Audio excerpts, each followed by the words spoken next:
Hello, everybody, and welcome to the weekly Weebcast. I say weekly. We were off for a week last week because I was horribly sick and not able to record, but I swear that will be the last time that the Weebcast ever goes on hiatus. We'll hold you to Cue that. Start of montage of times that this has gone on hiatus and me apologizing for it.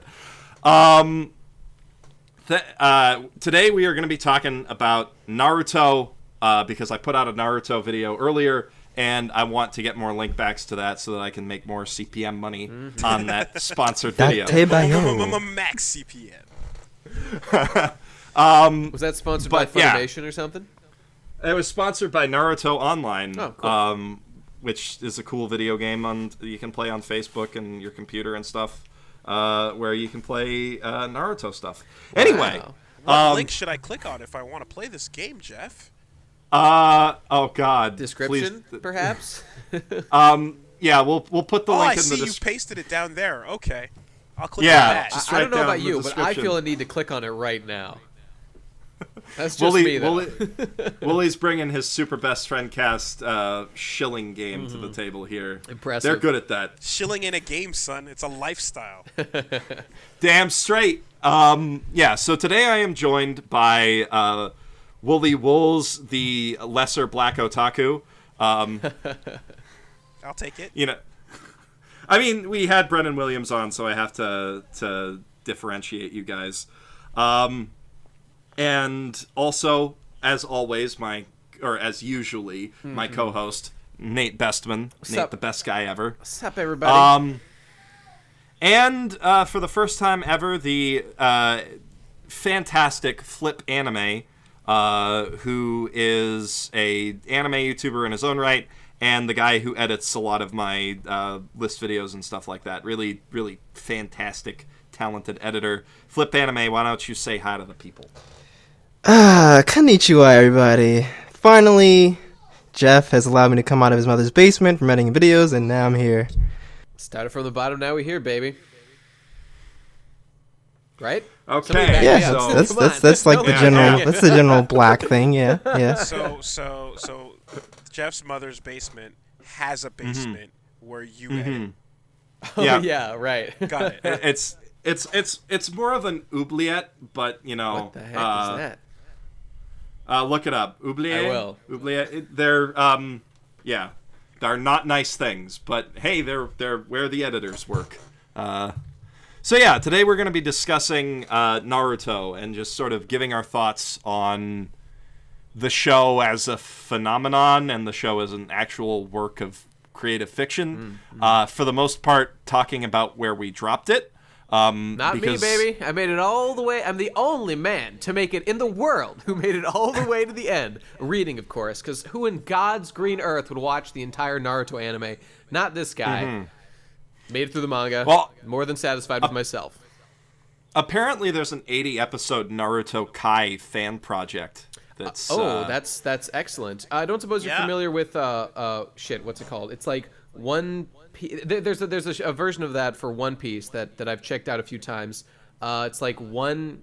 God damn it, I can't remember the name. I wish I could shout them out. But they do great work shortening the ridiculously shitty editing in the normal One Piece anime, making it tolerable. And if there's another project like that for Naruto, hey, that'd be great. So much the better.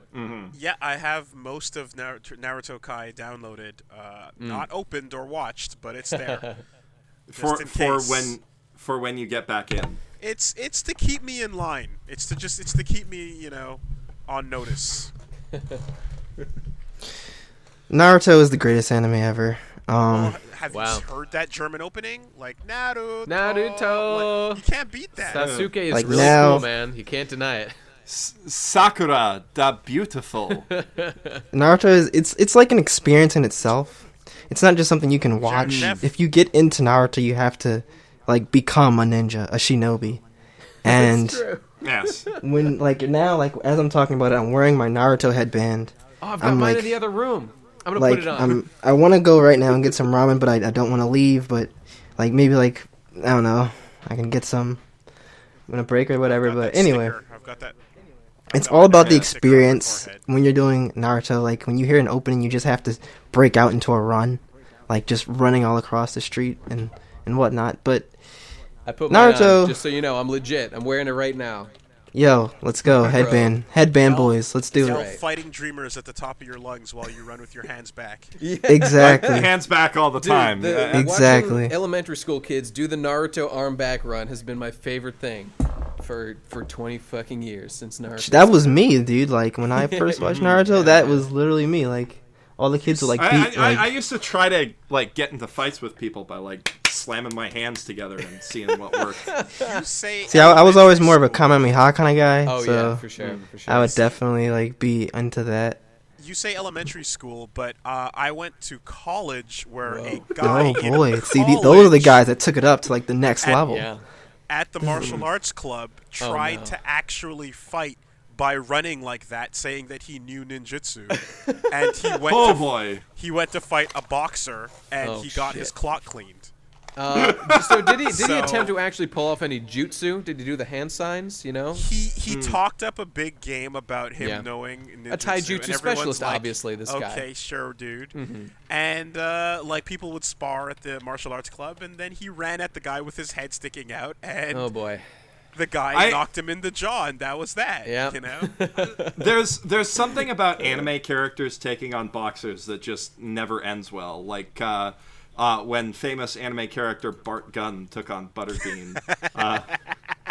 Yeah. You know what that was though? great. I want to give that guy props for sacking up and actually trying to fight somebody, because 99% of these like Naruto ninja kids would just pussy out as soon as anyone's like, "All right, dude, I'll fight you." So you know, good on you, dude. Live your dream. Be the ninja that you can be. What a hero. Well, I mean, he's probably living his dream right now since he's in a coma. I wish I could have been a fly on the wall when Vince McMahon watched Bart Gunn go down, like, and just to hear that, like, oh no, you know, when he realized how bad of an idea Brawl for All was. But anyway. Well, I mean, you know, he eventually got his vindication by sending the Bork into the MMA to That's true. steal the crown. For those who don't How know. did everyone get into Naruto? Yeah, Woolie, give some clarification. We're breaking. Yeah, kayfabe sorry. right No, now. I just because I felt a lot of people might not know where we were going with that. But there was a really brief stint when the WWE decided to have something called Brawl for All, where wrestlers would box for real. Not dear. wrestle, actual boxing. And Oh, then, boy. yeah, they sent in real boxers to fight against wrestlers who were untrained. And it ended horribly. Of course. It- Of course. It ended perfectly, but it ended horribly. That too. But yes, anyway. They, like, the first match was this guy who'd done, like, a little bit of boxing in high school versus Butterbean. And he went in and he was unconscious within, I think, 40 seconds of the match starting. And taking boy. bumps is like something you try to avoid doing Yeah. as a wrestler, because it's going to come back to haunt you for the rest of your life. And concussion is like 80 bumps in one. So And I don't want to shit on the guy, but was this better or worse than Punk? You know, Punk's performance in the MMA recently, which was pretty bad. yeah, it was akin. Akin. Okay. All right. Oh. See, all this gotta- is just like some hidden lore that's gone completely over my head. So I Yeah, haven't- I mean, wrestling is all hidden lore. That's true. I recommend watching Max Landis's video, Wrestling Isn't Wrestling, Oh, yeah. to get some idea of why wrestling is the best thing ever. Won Okay. the. In fact, that video was nominated and won fourth best video of 2015 on Digibro's famous list, placing only just behind, of course, my video, best anime ever, Tengen Toppa Gurren Lagann. So wow, what do you know about that? Almost as good as the amazing work that I do over on YouTube.com/BestGuyEverShow. Check it out. Subscribe. Follow that Twitter. Do whatever you got to do. Give me money. Seamless. And- Perfect Amazing. segue. Seamless. Perfect. And while we're in perfect the shilling. process of plugging, I may as well, in the first 10 minutes of one of these podcasts, instead of at the very end, mention that you can watch Naruto online streaming at Crunchyroll. And if you go to crunchyroll.com/basement, you can get a 30-day free trial. Not a 14-day free trial. Wow. 30-day free trial. I just got that Whoa. upgraded by the fine folks at Crunchyroll. So if you wanna watch anime for free for 30 days, go to crunchyroll.com/basement. You can get through like a quarter of Naruto in that time if you watch nonstop. Yeah. And if you want to be a segue master, watch this, Jeff. At the moment, Crunchyroll has signed up a deal with the WWE Network. Whoa. So that apparently you're getting 2 for 1. Yep. So that's current as well. So if you go through the 30-day free trial, you like what you're getting, you can pay $20 to get Crunchyroll and the WWE Network for 3 months in like a package deal. So you can get into all of the great anime and the best anime ever made, which is SummerSlam. What is this? What is this devil's union between Crunchyroll and the WWE? What an unlikely pairing. I now, think does Xavier Woods sort of pioneered that. Seems like his thing. I hope so. But does Crunchyroll have the legendary English dub of Naruto available? Sakura, we gotta go save Sasuke. I'm really worried about Believe it. Naruto just isn't the same without Believe It and It's Okay, true. let's. It's true. That's a good segue too. So let's talk about the dub of Naruto. I think that's a good place. Is to it start, safe to because say that we all brilliant. were exposed to it first, and why? Yeah. There's no other way to watch it, honestly. No. Oh, really? Oh, The dub? Yeah, like I mean, I Believe watched It, on, Yuri Cartoon Lowenthal Network is or whatever. Sasuke, and Okay, whoever maybe else this voiced is in just there. my age showing, but I started reading Naruto before it got adapted into anime. Oh gosh. And Alright. then when One of the, it did, I remember I remember like the moment when it hit stateside, and there was a long while before that where I was just watching subs by Anime One and Anbu fan subgroups, and I didn't catch the dubs at all. I didn't have any of that experience. It was pretty much downloading for me. Amazing. That's amazing. geez, you're one of So, those, There's pretty much two most states people- of anime in there's the two OG phases of the anime Naruto world. associates. Well, it was back. It was back before we knew, right? Back before anyone knew. Like, I remember the weeks when it was like we kind of pegged down every 15 or 16 episodes. There'd be a budget spike and a really expensive-looking fight scene, and then it would go back to nothing. And so week to week, you kind of watch that. So I only have experience with the Japanese original, wow. actually. Fascinating. Jeez. huh. But I mean, you're like an OG anime fan. How old are you, Lily? Turning 31 this year. Yeah. So we are all but wee babbies in the face Jeez. of your experience with anime. I'm 26. So I was a couple years behind this curve. Oh, boy. It was really like Naruto and more importantly One Piece, Bleach as well. Like the big three are what finally got me like following the subgroups and like investigating. Found out about the whole world of manga once that shit happened. That was a whole thing. It was So really a couple years. It was interesting actually, because like early on with Naruto, you could kind of feel and tell that like this is going to be huge. This has all the right ingredients to appeal to most people. It hits your tournament, your fighting tournament arc, and introduces like here's a character for everybody. Pick your favorite. Like it does all the things a shonen should do. And I was like, me and my friend were just like, yeah, it's just a matter of time before this becomes the new Dragon Ball, like the new crack, It's true. It's true. That was like one of the best parts of Naruto to me, was that the supporting cast of characters, like especially during the Chunin exams, when they brought in like all these different characters of like all these different abilities and powers and stuff, just made it like all the more interesting, and it probably has some of the best fights and moments for me in the series, like Naruto versus Neji, Shikamaru versus Tamari and whatnot, and of course Gaara and Rock Lee. Of course. Great. I think the Chunin Fantastic exams, are legit one of the strongest tournament arcs of like any course. anime or manga, and it's kind of funny how far the show had to like fall from there in some ways. Well, You know, that's true. The thing about the tuning exam was that you get, like, first of all, you're meeting all the,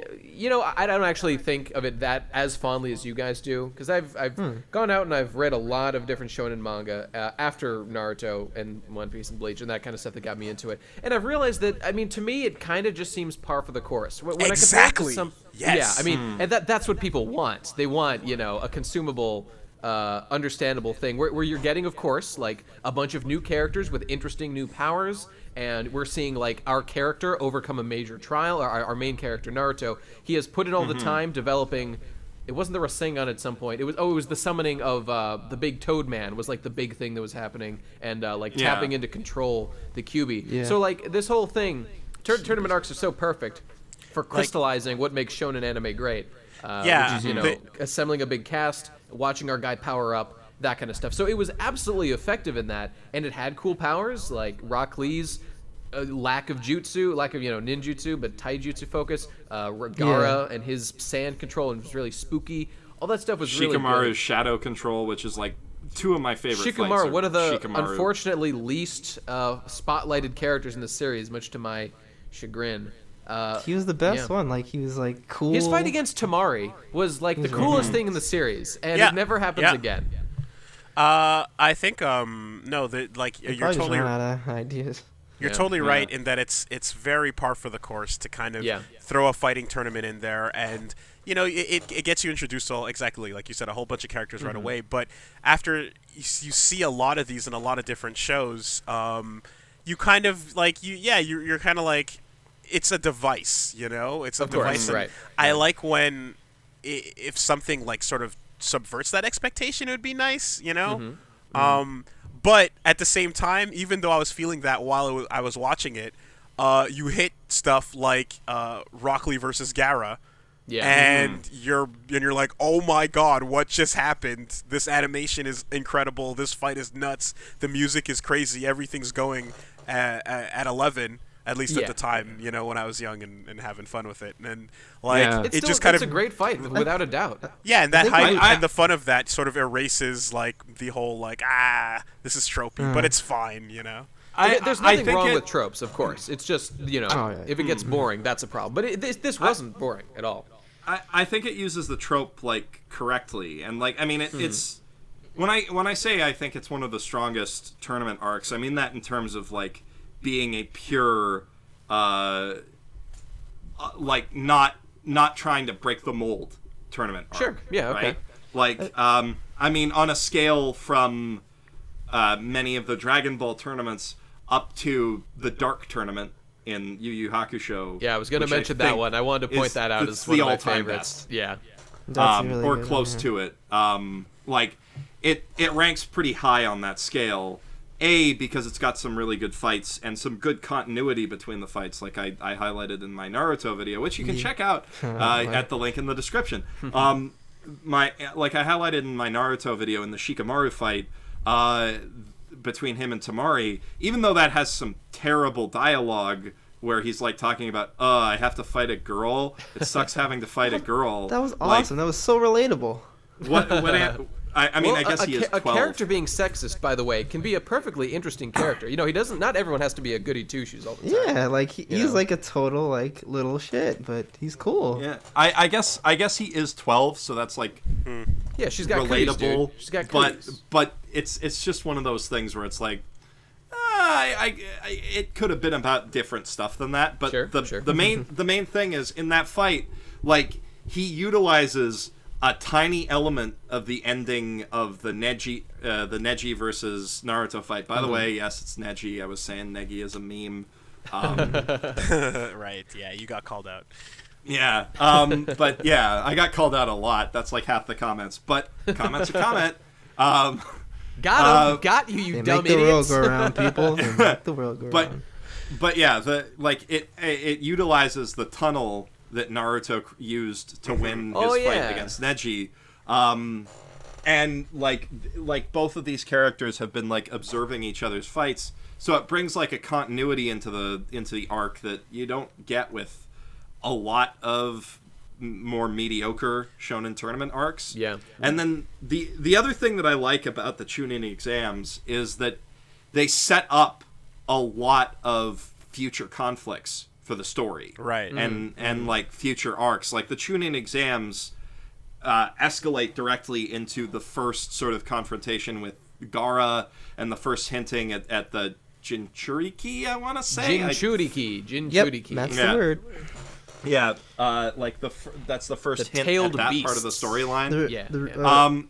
And that like you can tell that the Chunin exams was written at a point where there was like an actual roadmap for where the series would go, and he had story arcs planned out a while in advance, and he wasn't just trying to pad it for money. Well, Jab, I would argue that that's kind of a double-edged sword, because I think at the same time we all agree that we love the Chunin exam, and I think a lot of that has to do with the new ideas that all, like, there's so many new characters and new powers, and they're all, because they're kind of all in the same class. Like, we can empathize with them, and we like them. They're not just kind of rote villains that we're going to forget about once they die, like that Bone guy, who, even though he was cool... Oh, hey, he was cool. He was cool, but once he was gone, nobody thinks about that Bone guy, you know? But like, all the new things, all the good stuff that happened in the Chunin exam, in the Chunin exam, absolutely sets up for the future.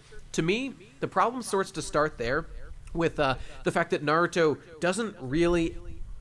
At very much, like, Naruto is very much front loaded with all its best ideas, in my opinion, and then the series went on so long, and to me I didn't feel a sense of like a continued escalation of like just intellectual substance. And by the way, I came into this with an agenda because I'm here to promote One Piece, which does exactly that and is constantly offering new ideas, like a whole new world where, you know, all these new things are happening. Everything is tied into the sort of overall arc of the world government and the progress towards becoming the Pirate King that Luffy does. And that feeling, just that feeling that a long-running shonen should have if it wants to be, you know, popular consistently, I feel like something like One Piece does it, and Naruto does not do it so well. Man, it's funny. I think one of the coolest parts of the Chunin exams was how, like, narratively it was set up, and it makes sense because their goal from the beginning was to kind of move up in the ranks. Well, at least Naruto was always to move up in the ranks and become Hokage. And the Chunin exams is specifically for that goal because in order to become, you know, Hokage, you have to move up through a Genin to a Man, how great Chunin was it when Naruto just kind of forgot about that, and he just I could feel the audience screaming, "Naruto, didn't you want to become Hokage?" And he's like, "I gotta go save Sasuke. Shut up! I'm trying to deal with my shit right now." Yeah, and that's everything about Sasuke. We'll get to that. Yeah, but that's what was really good. That's what was really good about it, was that it made sense for his character arc. And one of the also things I liked about it is that a lot of the characters that were there we had seen briefly before, right? Because they had been in his class, but we really didn't get to see their powers or who they were or like what they could do. So at least you have some like idea of who these characters are beforehand, and this really expands them and brings their story. That's kind of what I'm talking about when like all the ideas were kind of front loaded, and you get this payoff like later on in the series when we meet a character like Danzo, who shows up, like he's introduced. Oh, this guy was actually super important all along. We just didn't mention him. He wasn't relevant till now. And then we meet him, and in the span of a few chapters, he like becomes Hokage. Turns out he was like the most important character all along. Is then like fights Sasuke. We find out all his powers, and is then defeated and is gone from the story. It's like that's not a satisfying way to tell the story. Exactly. It's funny how you say that you have that One Piece agenda because like I remember introducing friends to Naruto, telling them it's like Dragon Ball without the mistakes. Like it's like they learned from all the pacing issues and they're fixing those going forward, and it's like, wait, are you talking about Naruto or One Piece? I'm talking about Dragon Ball. I'm talking about Naruto. Like I was telling my friends, watch Naruto because it's as cool as Dragon Ball, except they learned and they have better pacing, and then we hit literal years of filler. And it's like, how could I have known? Sure. You know, that's the Shonen Jump editing department at work, ruining your favorite anime since forever. And the manga, the manga's pacing. It's not entirely true. It's just that the manga's pacing has issues to begin with. Like it's not a perfectly paced manga, but when you take that and you add filler to it, it becomes completely like straw thin. You know, like it can't support that. I'm the biggest One Piece fan in the world, of course. Go watch on the Procrastinators podcast channel, the Podcast, where me and Hypocrite talk about One Piece every single week because it's the best show ever made. Even I cannot stand to watch an episode of One Piece. I hate it. It's the most painful experience possible just because they have made it an art form of filling time with nothing. It's amazing how little they can tell. It's like reading a chapter of Bleach. Nothing fucking happens. And now I'm kicking a dead horse because Bleach is dead, but who cares? Now it can't defend itself. Rest in peace. Rest in peace, Kubo. When you talk, I wanted to comment on the continuity stuff that you were mentioning, Jeff, because stuff like the hole in the ground in the Chunin exams that gets used in another fight and such, like one that was pretty cool because I think earlier you mentioned the frogs when Naruto was trying to learn that stuff, but that actually comes way later. Like I remember during those exams, what Naruto was trying to do was come up with a move, some kind of combo, and like he comes up with Naruto Rendan from like staring at what Rock Lee did that one time for 1 second. That's right. And then Sasuke does the exact same, and they both improvise the endings on that. So you kind of have you kind of have these cool moments where it's like they saw one guy do one cool thing once and then went, oh, I'm going to try something else with that. And you know, like those kind of moments, like not a lot of people talk about this, but one of my favorite moments in the second half of Naruto was when Naruto did his giant-ass training thing to learn how to use elemental jutsu and did this like giant fucking arc of training to develop like the Rasen Shuriken, which was like his wind elemental, like cuts on a cellular level, fucking decimating shuriken thing. Like that was so cool because he was actually working to like improve himself, because as readers we don't give a shit about Sasuke. We care about Naruto following his dream, doing what he's trying to do, become Hokage, and this is like a real tangible way we can see him progressing on his path to do that, because that's what we care about. I don't know what the Rasen Shuriken is, but yeah. Oh, you probably didn't get No, there, that's why I totally didn't, cool and no worries. It looks cool. Yeah. It looks really dope. cool. It's dope. I think that like Naruto's at its strongest when it's about him pursuing being Hokage. Like Absolutely. And I look at the manga and the anime that exists right now, and it's super obvious that it was extended out and padded as much as possible because of Shonen Jump's demands. Right. Like, I think that the reason that it doesn't work so well as a long-running anime or a long-running manga compared to One Piece is that One Piece was clearly designed from the beginning to be able to be expanded and go on for as long as humanly possible. That's right. It's perfectly structured for that format. Whereas Naruto, I think that was supposed to be like a 100-chapter max, like condensed story, like maybe 200 chapters. It was. I think that that Kishimoto was gunning for something on the scale of like. I don't want to say Death Note because Death Note's a very different series, but like something with a definitive. I think we understand what you mean. Yeah, you're talking about a definitive endpoint for sure. Yeah. He didn't want to go like the endless storytelling route that so many shonen series go, and then he was successful, and Shonen Jump was just like, look, you got to make this longer. It's really ironic. Keep this going. It's ironic in a storytelling medium like writing a manga for Shonen Jump. Too much success can be a massive detriment to the quality of your series overall. If they force it to extend, and really, like when I think about Naruto, a lot of what I think about is like the nature of the story, how it went for 1 billion chapters, and like the world map. Because at no point is it like, okay, so we understand that the nation that Naruto takes place in primarily is like the land of fire, and we find out that it's surrounded by like the waterfall and like the other like the lightning guys. Like there's a bunch of nations, but at no point is that ever really relevant outside of here's a couple characters, they're from this we're place. From that village, yeah. Like there's no, for a series that went this long, like everything important happens in this one small little nation, which is like admittedly small by its own. They talk about it in the series.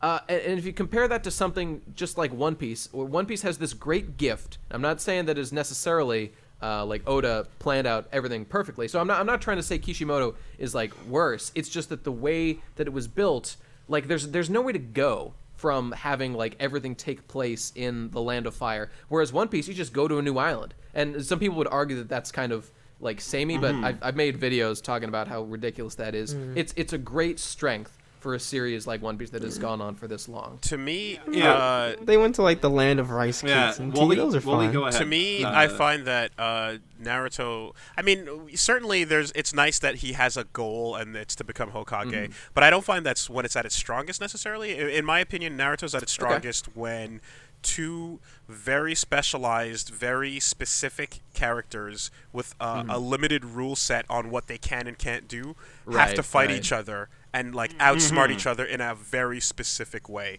It's the same reason why a JoJo battle is interesting, right? Oh yeah. Oh yeah. When you have that's the JoJo appeal, 100%. right? So you exactly like you have. Remember the fight between? Did you or have you read part 6 by any chance? Yes.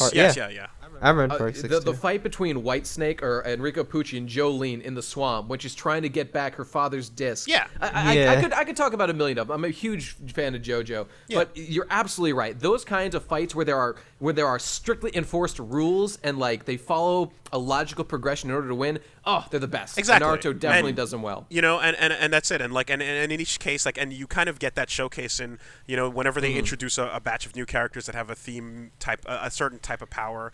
After the Chunin exams, when they had the 4 sound ninjas taking on the group as well in the chase for Sasuke retrieval arc. Yeah, the Sasuke retrieval arc was legitimately good until Sasuke showed up. And until all those people that didn't die, you know. And see, that's kind of the problem. Sasuke introduces so many issues because Sasuke's powers don't make any fucking sense, especially way later in the series when he gets Susanoo, which can just do anything. Like, anytime it needs to do something new, it's an new eye power. Oh, great. I have the...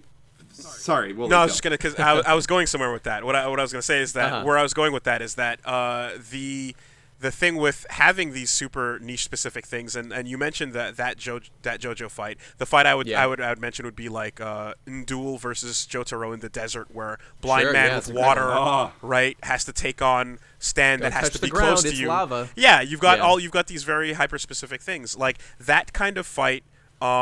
It has you putting yourself in the character's position while the fight's happening, trying to see if you can think 2 steps ahead or 10 steps ahead. Araki's great at that, right? Yeah. And at the best moments of Naruto, it captures that exact same thing, and that's something that if you go back to any given, again, Dragon Ball fight, as much as I love Dragon Ball, you're not looking at anything that tactical. You're really looking at 2 characters that are charging up, you know, getting powerful, throwing beams at each other, and one might have a Destructo disc, the other one might have a piercing laser, but for the most part, they're almost identical.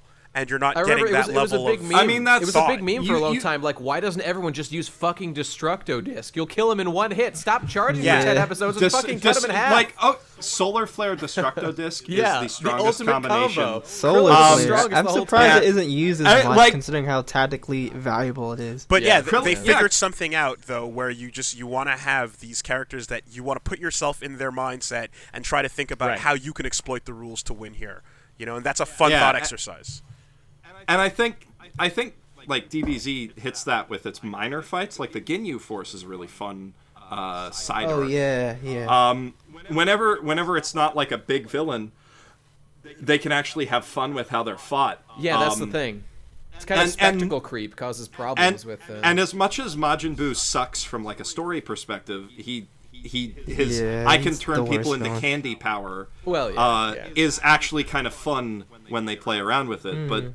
I feel like Naruto suffers in its fights because it follows characters for so long, and I think that the way that Naruto should have expanded its story, its storytelling, would be instead of what they went for, which was he decided to go into Sasuke's backstory, which he had to create. Because of his editor anyway. His editor was like, you need a rival character for Naruto. Yep. Okay, so he went into that, and he's like, okay, so this isn't the story I care about. I can expand on this and bloat it as much as possible, and it's not going to touch the actual story that I give a fuck about that I started this manga to tell. Right? Yeah. And it's super clear that everything involving the Uchiha clan is like, okay, I've got to do more story to keep the editors happy, more Uchiha. And possibly, people really like Sasuke, more Uchiha. Yeah. But where I think he should have gone with it is he should have, like, stolen the JoJo format, which is you tell a complete story and then you move to something else that's seemingly completely unrelated. Yeah, that's the best. best. Find a way to relate it. That's the best. Weren't there? And go ahead.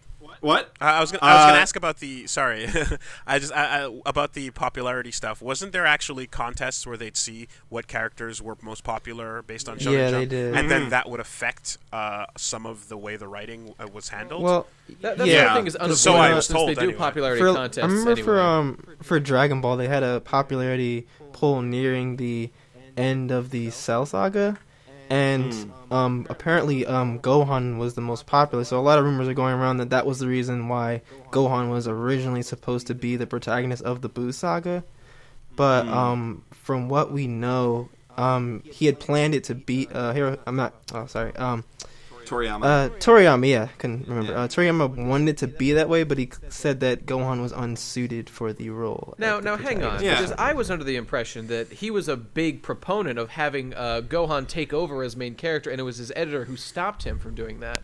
Well, there's no like actual sources saying that. Okay, this is all hearsay on my side, so Yeah, I think in interviews he said that he thought Gohan wasn't suited for the role, but I think that an editor dictate may have influenced that, because it's like super clear from the Saiyan saga up through the Cell saga that the whole story arc of Z is supposed to be about Gohan stepping into his father's shoes. Right. Like right. Goku's definitely the protagonist, but you can slowly see that they kind of have always been hinting towards Gohan being the. I love this whole thing about how like a human Saiyan hybrid has the ability to draw out something special that neither race. Oh no, never mind. Saiyans are just 1,000 times better than everyone else. Ignore everything we were setting up. Super Saiyan gods, dude. That's where our money's at. Now Yeah. I remember you saying earlier that editors ruin stuff, but that's not always the case, because Dragon Ball would have ended far sooner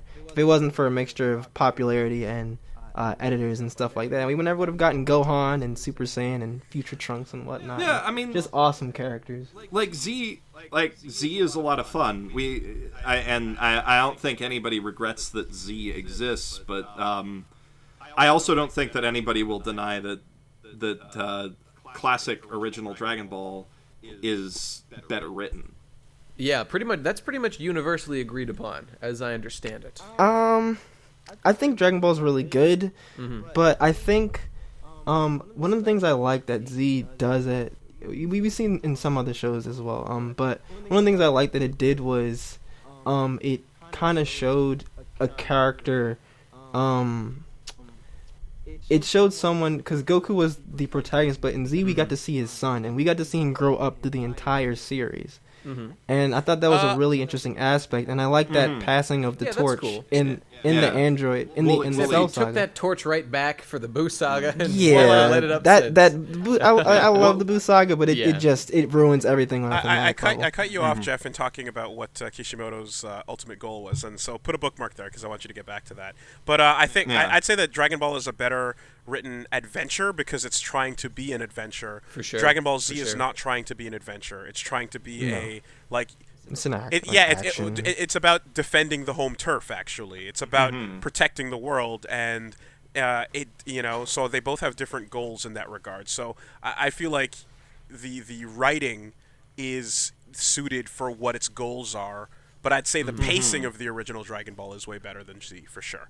Oh yeah, arcs go by like at a much better rate. There's not as much filler stuff in there, and it just works a lot better. There's always moving. They're always like going through some sort of progress and whatnot. By the way, to bring it back to Naruto, we've been kind of saying a lot of negative things about it, but there are some good things about even what Naruto did far late, when most people were starting to write it off as meaningless. And I kind of felt like some of this was a consequence of it being the home stretch, and Kishimoto was like, okay, at this point I can finally, have some room, even in the context of these silly, world-ending events that I didn't necessarily plan on doing. there was some ability to put some real heart in there, and there's one that I'll always remember as almost justification. Tamari and Shikamaru?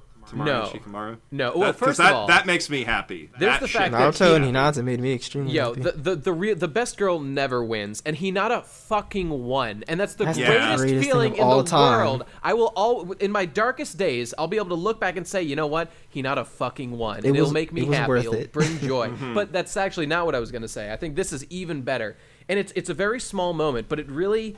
To me, it shows the heart Kishimoto had all along that can come out occasionally when he really wants it to. And it's at the very end. I'm sure none of you guys know what's going on, because frankly, I had no idea what was going on. Turns out there's a big bad, like the ultimate big bad is like this literal god girl named Kaguya, the bunny girl. And she's like the mother of all chakra. She's the god that started ninja stuff all over. And Sasuke and Naruto got some more super duper power-ups and now need to fight her. So they're fighting her. And what happens is they're trying to beat her. Nothing is working. Even with their new god powers, it's still not enough to defeat her. And so Naruto says, guys, I've got a plan, and it's guaranteed to work. Here I go. And he does it. And what he does, so he's fighting this god empress of the universe, the originator of all ninjutsu. And what he does is he does a reverse harem jutsu and makes a bunch of sexy boys, and they all cluster around her and just pose. And like she's shocked. This is the god who like created the entire fucking universe. And he does a reverse harem jutsu on it. And Naruto's face is so fucking smug. He thinks that he's got it. He thinks this is in the fucking bag. And then like I forget what happens, but it doesn't win the battle instantly like he was hoping it would. And that moment was such a brilliant payoff to the entire series of Naruto doing that jutsu. It worked the first time against that super powerful Jonin when it like in like the first chapter. Yeah, like this. It was like the It never worked again. The entire series, it never fucking did anything. And he keeps trying to use the harem jutsu. He keeps trying to use it, but here in the ultimate moment, the final chapter of the series, he uses it, and it does have. He gets a reaction, and it's just such a great character moment for Naruto. Yes, it's so real. It's so him, and. Like it was wonderful. It's my favorite thing. It almost justifies the entire like extra 10 years of Naruto that I didn't need. Just for this moment, it was worth my time investment. It was glorious. Something that Naruto was pretty good at was every good anime has a tease factor that has you coming back wanting to know more about this detail. Right. Whether it's like the history between Spike and Vicious or the true nature of what Vash the Stampede is, there's always an element that has you going all the way to the end, you know, and you're like, give me the full details. What happened? Give me the flashback. Yeah, man. And Naruto has several of those, and it would always kind of give you a little bit more about one and then introduce like three at the same time. And like I know eventually they did show you a lot of these details, but at least to me, from where I stopped, like wanting to know more about the generation in between, wanting to know more about the fourth, wanting to know more about the Anbu eras of Kakashi, and like a lot of that stuff was always like teased at and hinted at in these interesting ways where you're like, okay, maybe if I stick with it a little more, we might eventually find out more about this other character that never shows up anywhere. You know? And that's a delicate balance too, because if you introduce too many of those, which happened like at the end of the series where they just pour like new shit constantly happening, it's easy to just check out and just like I'm lost, I can't. And that's what happened to me at the end. The thing is, my experience of a lot of the latter half of Naruto, like my best experience of the first half of Naruto has been through playing the video games. Those are great, dude. Those are awesome. Rise of a Ninja. I mean, I know that. Woolie, I know that you played the sequel to Rise of a Ninja, and that has a lot of unnecessary filler in it. Yeah, Broken Bond has a lot of filler in it because it's just the Sasuke retrieval arc, and it's bloated.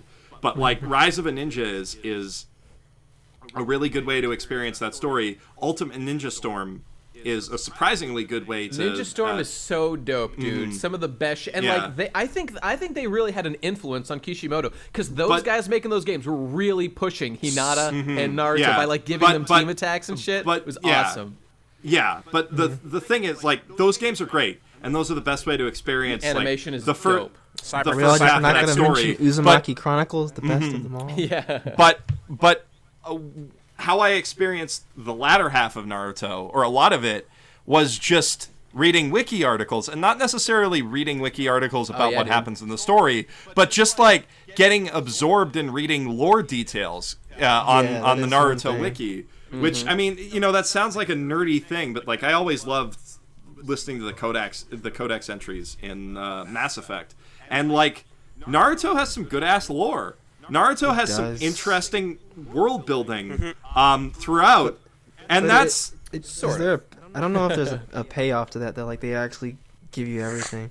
But that's the thing. That's why I think that if they'd gone with more of a JoJo route to how the story was structured, and if they'd started telling stories about different ninjas in different nations, or have an arc of the manga, like have Naruto going toward his Hokage goal, and then just split off and have an arc of the manga that follows Rock Lee as he goes on like a training pilgrimage, or have an arc of the manga that follows like Gaara, like a real proper arc of the manga, not just a little bit of backstory stuff that follows Gaara doing his own thing, or go off to the Land of Waves and maybe find somebody who interacted with Zabuza for a little while. One of my favorite bits of lore was something that I had been theorizing in my head as to how it worked for the entire series.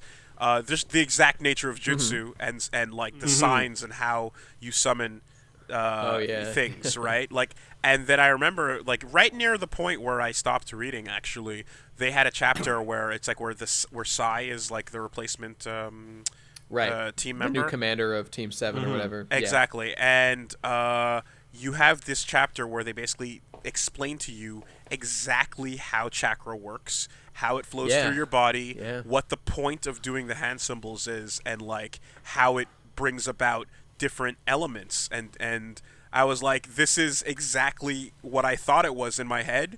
Like, it's not just fancy magic. It is fancy magic, but the alphabet of the magic exists, and you can look at it. How dope was it when they introduced? This is like the best thing in the entire series. That piece of paper that when you channel your chakra through it in one of a couple different ways, it tells you like what element your chakra is. Yeah. To this day, I want that shit so I can just sit there and pretend to channel chakra through it, so I can find out what a special cool boy I am. Yeah. That was the coolest fucking thing. Like kids are gonna love that shit. Comparing that to earlier stuff where it's like the direction your hair swirls in says which way your chakra flows. I'm like, ugh, that's dumb. I thought that was cute. I thought that was kind of cool. I rolled my eyes at that, but like that's fair. But when you have like a series where you've been watching magic happen the whole time, and then you finally see again the alphabet of how it works, that's fantastic. It would have been how cool would it have been to see like exactly how a Kamehameha works? Like to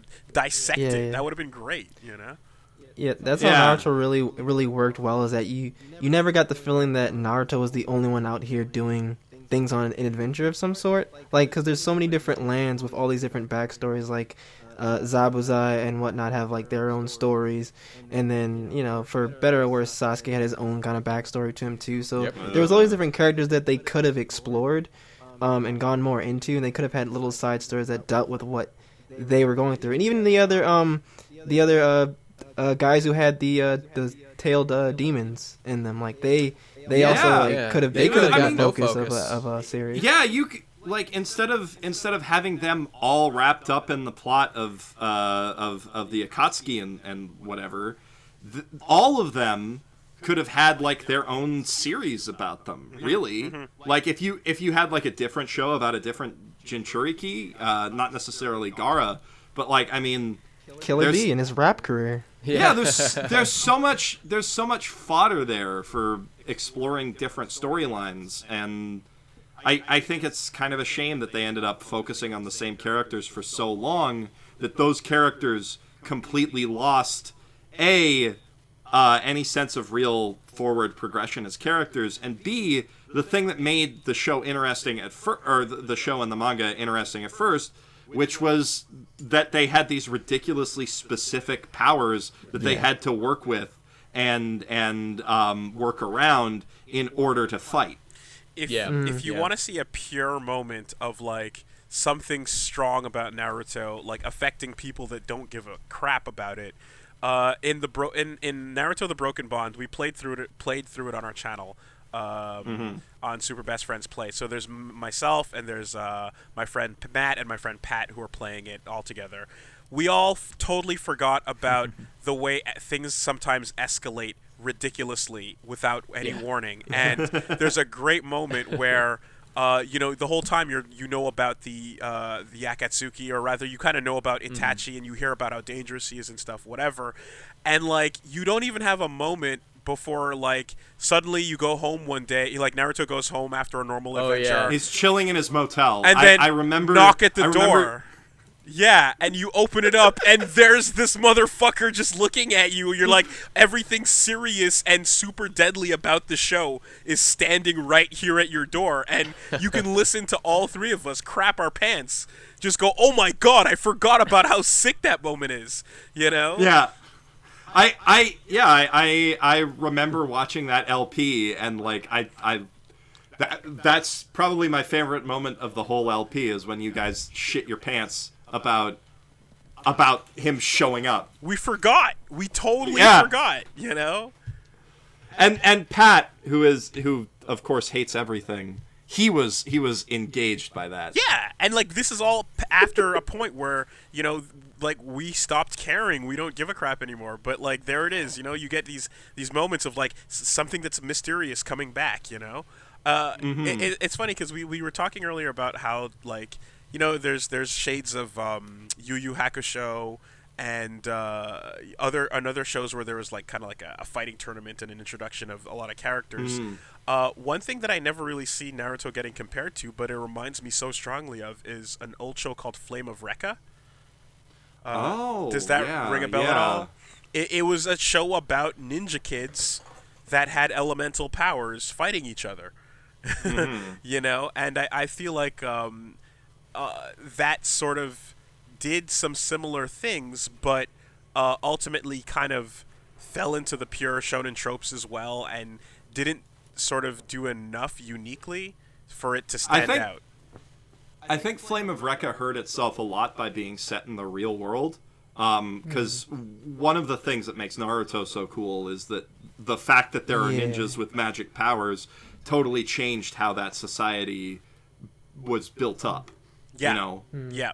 Like, they have radio, they have TV, they have, like, a bunch of modern stuff, but it's like everything is built into these shinobi villages where people live in secret, hidden in the leaves or hidden in the waves or whatever. Man, isn't it amazing how not important to the plot the fact that they live in a secret ninja villages at all? Isn't that amazing? Yeah. I think it is. Although it doesn't fucking matter. Wasn't there a movie though where like Naruto's walking in a city downtown with skyscrapers and like there's actual TV and technology and stuff? Like I feel like there was a movie that was made like with that happening, and I was like, what are they doing? Why the fuck would you do that?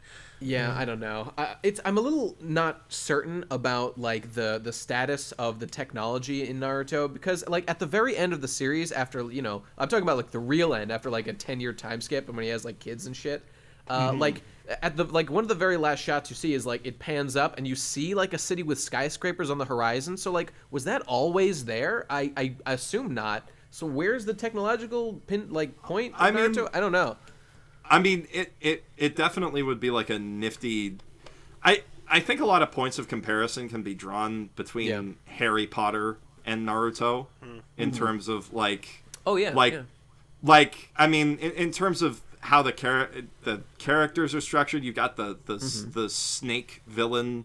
who by the way got away with everything. He's just no punishment. Orochimaru did nothing wrong. Orochimaru did nothing wrong. He's a fucking mass murderer and nobody gives a shit. They're just like, well, whatever. I mean, we don't want to capture him again. That would take a while. He becomes like a nice guy, doesn't he? Does he? Yeah, but he's still a dangerous motherfucker out experimenting on people. Yeah, I mean, nobody gives a shit. Is he just the asshole neighbor now? Is that what he's become? Yeah. I mean, the thing is, like, Orochimaru... He is not reformed. Orochimaru totally borrows from Voldemort and, like, his relationship with Sasuke. Like, the thing is that in a lot of ways, Naruto is basically taking... the Harry Potter thing and doing its own thing with it. Like, you've got this special school for people with special powers, and All of these kids have their own unique special thing. And in that regard, it would be kind of cool, I think, for kids reading that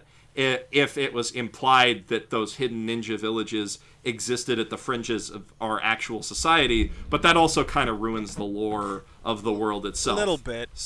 Bit. It's interesting. I hadn't thought of that. But I have like this video half cooking in the back of my mind where I want to make an argument that Naruto is basically Harry Potter, except that you're following Neville Longbottom, except for instead of the shitty one. Neville Longbottom does become a badass. And Naruto partially Naruto's a goofball, you know. Naruto's a bit of a yeah. He's definitely more Neville than he is mopey ass Harry Potter. But Nate, I just want to comment on. I didn't know that Orochimaru gets off scot-free. Scot-free, dude. Scot-fucking-free. Now, here's the thing. Considering that a huge problem with the entire series is that every villain gets reformed and becomes a nice guy or has a moment of sobbing and kind of reverts, I feel that one getting off scot-free or staying evil is totally fine.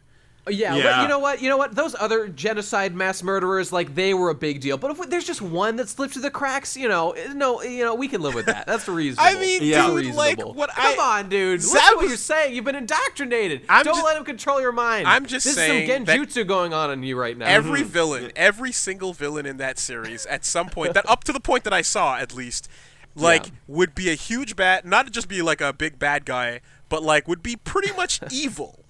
And then after getting punched a couple times, they tell you and learning about friendship. They tell you about their sad childhood, and they cry about it, and then everything's okay. And it's like, what the fuck, man? Zabuza, I don't need to see you crying over Haku. That's the thing. Zabuza was not nearly the monster that Orochimaru was. Certainly not. Yeah. But Gaara, I don't need to see you crying either. You know what I mean? You're right. Orochimaru, what should happen to him is that he should fucking die. That's what should happen. That's fine. It did happen, but then he came back. He just comes back. I don't know. I sometimes like it in stories when but only when they go full tilt with it. Like, if he just ran away, that's the problem, dude, though. He's just there like their buddy now. Yeah, like, that's stupid. I love JoJo Part 4, right? I love it when every single villain gets picked up into the hero's ever-growing and increasingly unwieldy friend circle. There. They don't just move on and say, well, Kira's still around, but, no big deal. We'll just continue to live our life. That's the equivalent of what I'm saying here. You can't do that. No, you don't let it rock. You don't let it rock. But some people can't be fixed, but there usually needs to be a conclusion.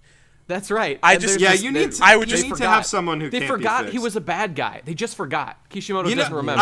I think he should have killed Sasuke. I think that's how it should have ended. I just hate Sasuke. Oh, you don't like the heart-shaped hand blood? Oh wait, you probably didn't see that. I actually did because I had to read up on stuff for writing my video about Naruto. Which, despite all of the shade I'm throwing at it right now, I still think is better than most people give it credit for. Dude, but that's the thing. Like, the emotional conclusion of the story isn't that, like, Naruto achieves anything. It's that he becomes best friends with Sasuke. That's what happens. That's the end of the series. Who gives a shit? I hate that so much. I hate everything about Sasuke so fucking much. But he's the coolest and the strongest, and I love him.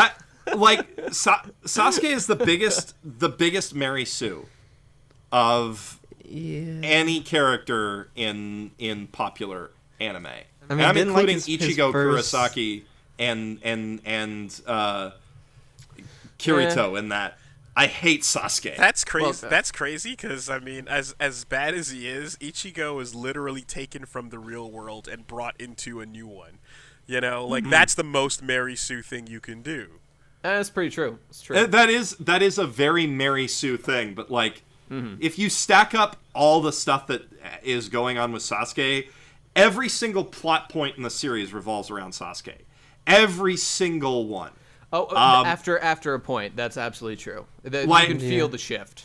And then early on, retroactively, still Naruto focus. That's true. Dude, remember when it turns out that Naruto and Sasuke have the exact same birthday? Remember that shit? That's Oh, hilarious. yeah. How dope. They were Wait, they destined. do? They were fucking destined to be best friends. There was no avoiding No, it. no, It they was were the logical destined. conclusion. They were predestined to fight each other because they're the reincarnations of the sons of the god of chakra or something. Reincarnations are the most retarded plot point you can And- ever and- use for something. And as many people Wait, have pointed out, it completely goes against the moral of the fight with Neji, where it's like, no, Right. Your it's birth not doesn't matter. predestination. Yeah.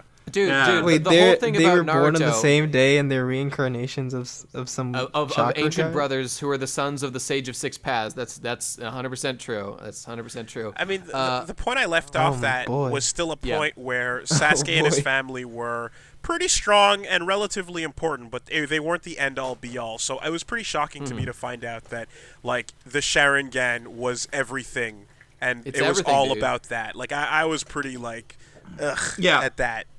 Like, Yeah, remember the what it was at Sharingan, first? the Remember what it does at Rinnegan. first? It lets you copy techniques. That's what the Sharingan does. Oh, wait, no. Yeah. Sorry. Forgot to mention. It lets you access another dimension, and you can teleport things to... Oh, I'm sorry. I forgot. When you train a billion times, it lets you summon a giant evil mech that can just do literally anything. Oh, and I almost forgot. You can summon this black fire that literally never goes out. You forgot the And part you where can you put could... people through eternal torment for the rest of fucking time. You For forgot- That's 1,000 one Yeah, thing you years. I forgot never got about the part What where is you that? Sharingan. You can see the Yeah, future. no- You can see the Yeah, future. you Even can see early the on, future. it was overpowered. I don't know what.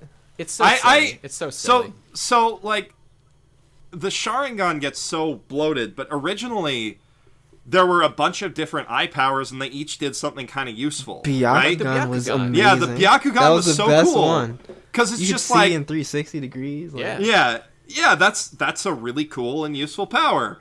But like the Sharingan, starting off with it lets you copy any power that you can see, is stupid because the whole thing that makes Naruto good in the first place is that everybody has one thing that they're good at.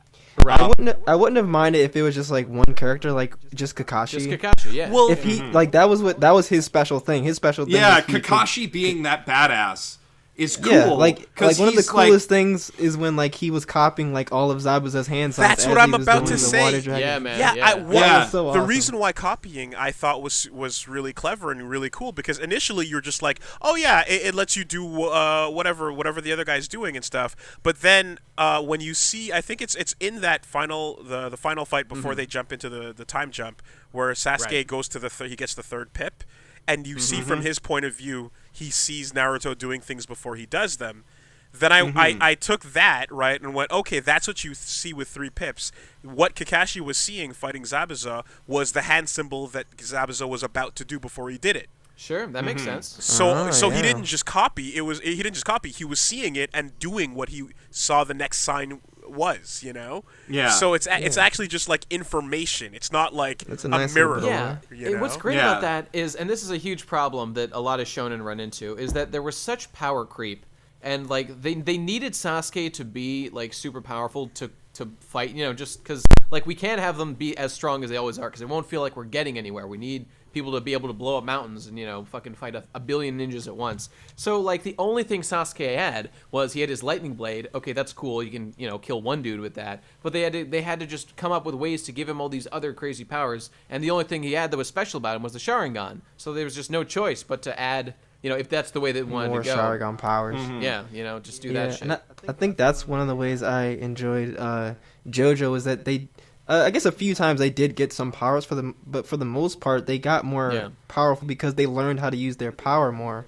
Dude, the great thing about JoJo is that like a fucking plastic bottle can be like the most important critical fucking tactical device in the entire fucking world. And if you use it right, you can win. And if you don't use it right, you're going to fucking die. It's about creativity and about like thinking using your environment. And God, it's everything about JoJo does shard that of really glass. well. I mean, not every single time, but a lot of them are really good at that. And Naruto misses that sometimes. Yeah, it's that's what it is. It's like I think it's definitely more interesting when you have hard limits and you have to creatively use them to be the best instead of just train it till it gets stronger. You know, Like every which is fight kind with of Josuke, dude, in part 4, like it's always the same thing. He has to use his restoration powers to do, you know, X, Y, Z, and watching him creatively adapt that to the situation is what makes it so satisfying when he comes up with a great solution, because we can relate to it. We can think like, oh, of course, like if I had that power, I could do that. We can't relate to like I can blow up the fucking earth with a blink. That's not cool. That's not an interesting story. Versus a motherfucker that just gets angry enough and then he stops time because he's the best and strongest, and no one can beat Star Platinum. That's probably why Star Platinum is probably the most boring of the main protagonists. But Star Platinum gets written. Absolutely. Star Platinum gets written out of every subsequent arc in some way.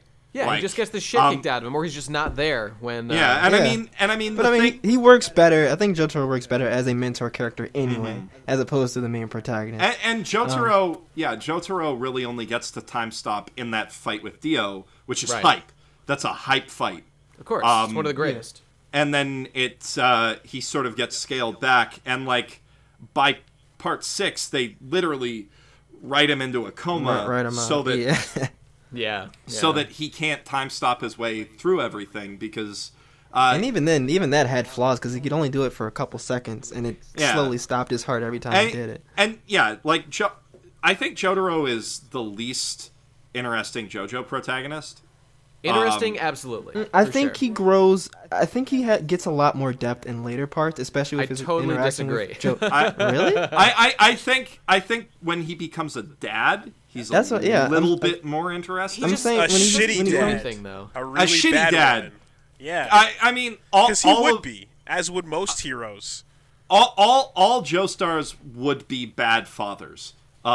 Except for Jonathan. Jonathan would have been a great father. You know that it's shit. Such a great tragedy that he died. That's right. A true gentleman. Whereas Joseph... Sure Josuke would have been a pretty damn good dad. Josuke probably would, because he's so mad about his family situation. Yeah. Actually, he's not mad about it at all. He's totally cool with it. Yeah, that's one thing that was really interesting about him, is that like he was more apathetic than anything. Like he didn't particularly hate. He just didn't want anyone to hurt his mom's feelings and shit. Which is exactly. He's a cool. And guy. I think Josuke's relationship with Joseph is a genuinely touching part of that story.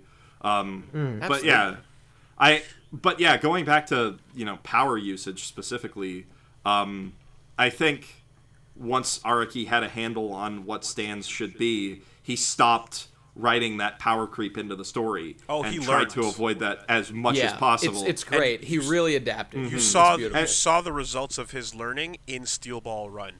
He nerfs stands, and it's the best. Yeah. Watching fucking Johnny fight. Johnny's the best JoJo, by the way. Objectively, he's the greatest. His Johnny and his development. Yeah. Well, Johnny Joestar his dark conviction, his dark determination. Holy shit! Yeah. It's my dude. And one of the things I liked is that like we've seen some other characters get like they just get like a new power in like the last fight, like Gold Experience Requiem or Star Platinum. Or Star Platinum's Time Stop. But one of the things I loved about Johnny was that it felt earned, because he had to learn over the course of the series how to use the golden spin. Gets his shit kicked in by alternate universe Dio and just fucking loses the race like an idiot. It's such a great moment, because then when like he finally gets like one of the proper like JoJo stands, because at that point like the stand was like just like a little side mascot character, weirdo thing that floats around. And then like when it finally becomes like a fully developed stand, he just like completely destroys Valentine. It's just like amazing. I'd say that like what says the most about him is the moment where Valentine comes out and offers him a truce. I'll give you a new gyro, dude. I will give you a new fucking gyro. That's a situation that and that shows you how much Araki's writing gets better by that point. I like how we just suddenly got into JoJo spoilers.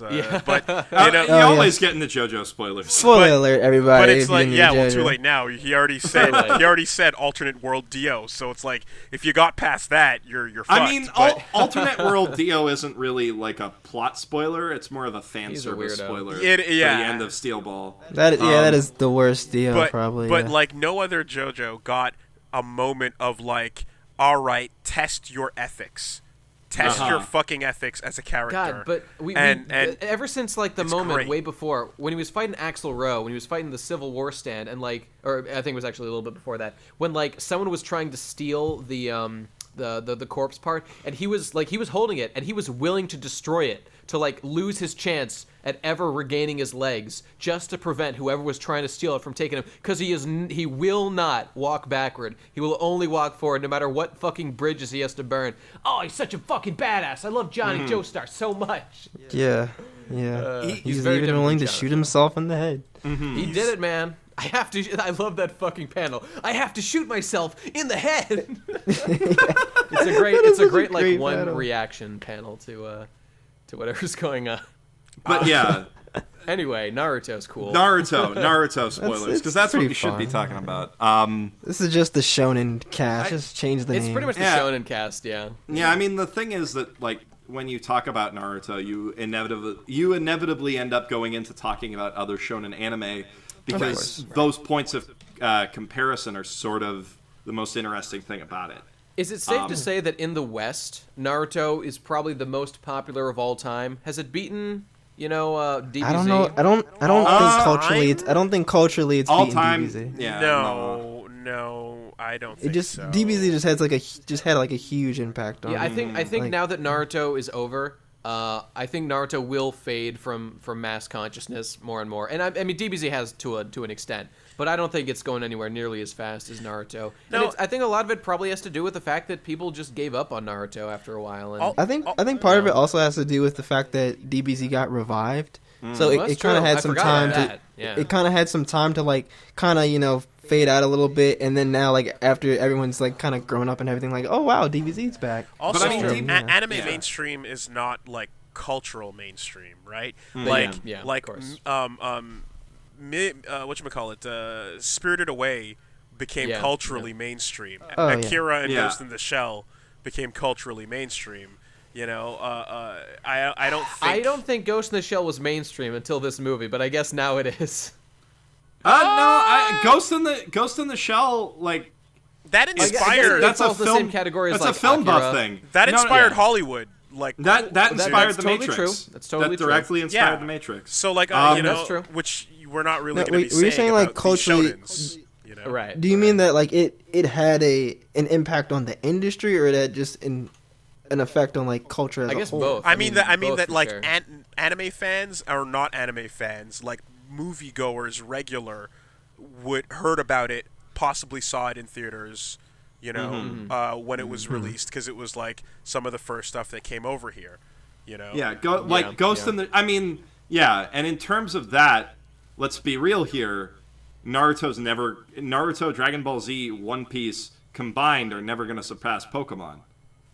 No. Probably true. True. No. Yeah. Probably, right? Yeah. Because Pokemon was a mainstream hit. That's exactly. Yeah. I'm surprised it's last as long as it did, to be honest.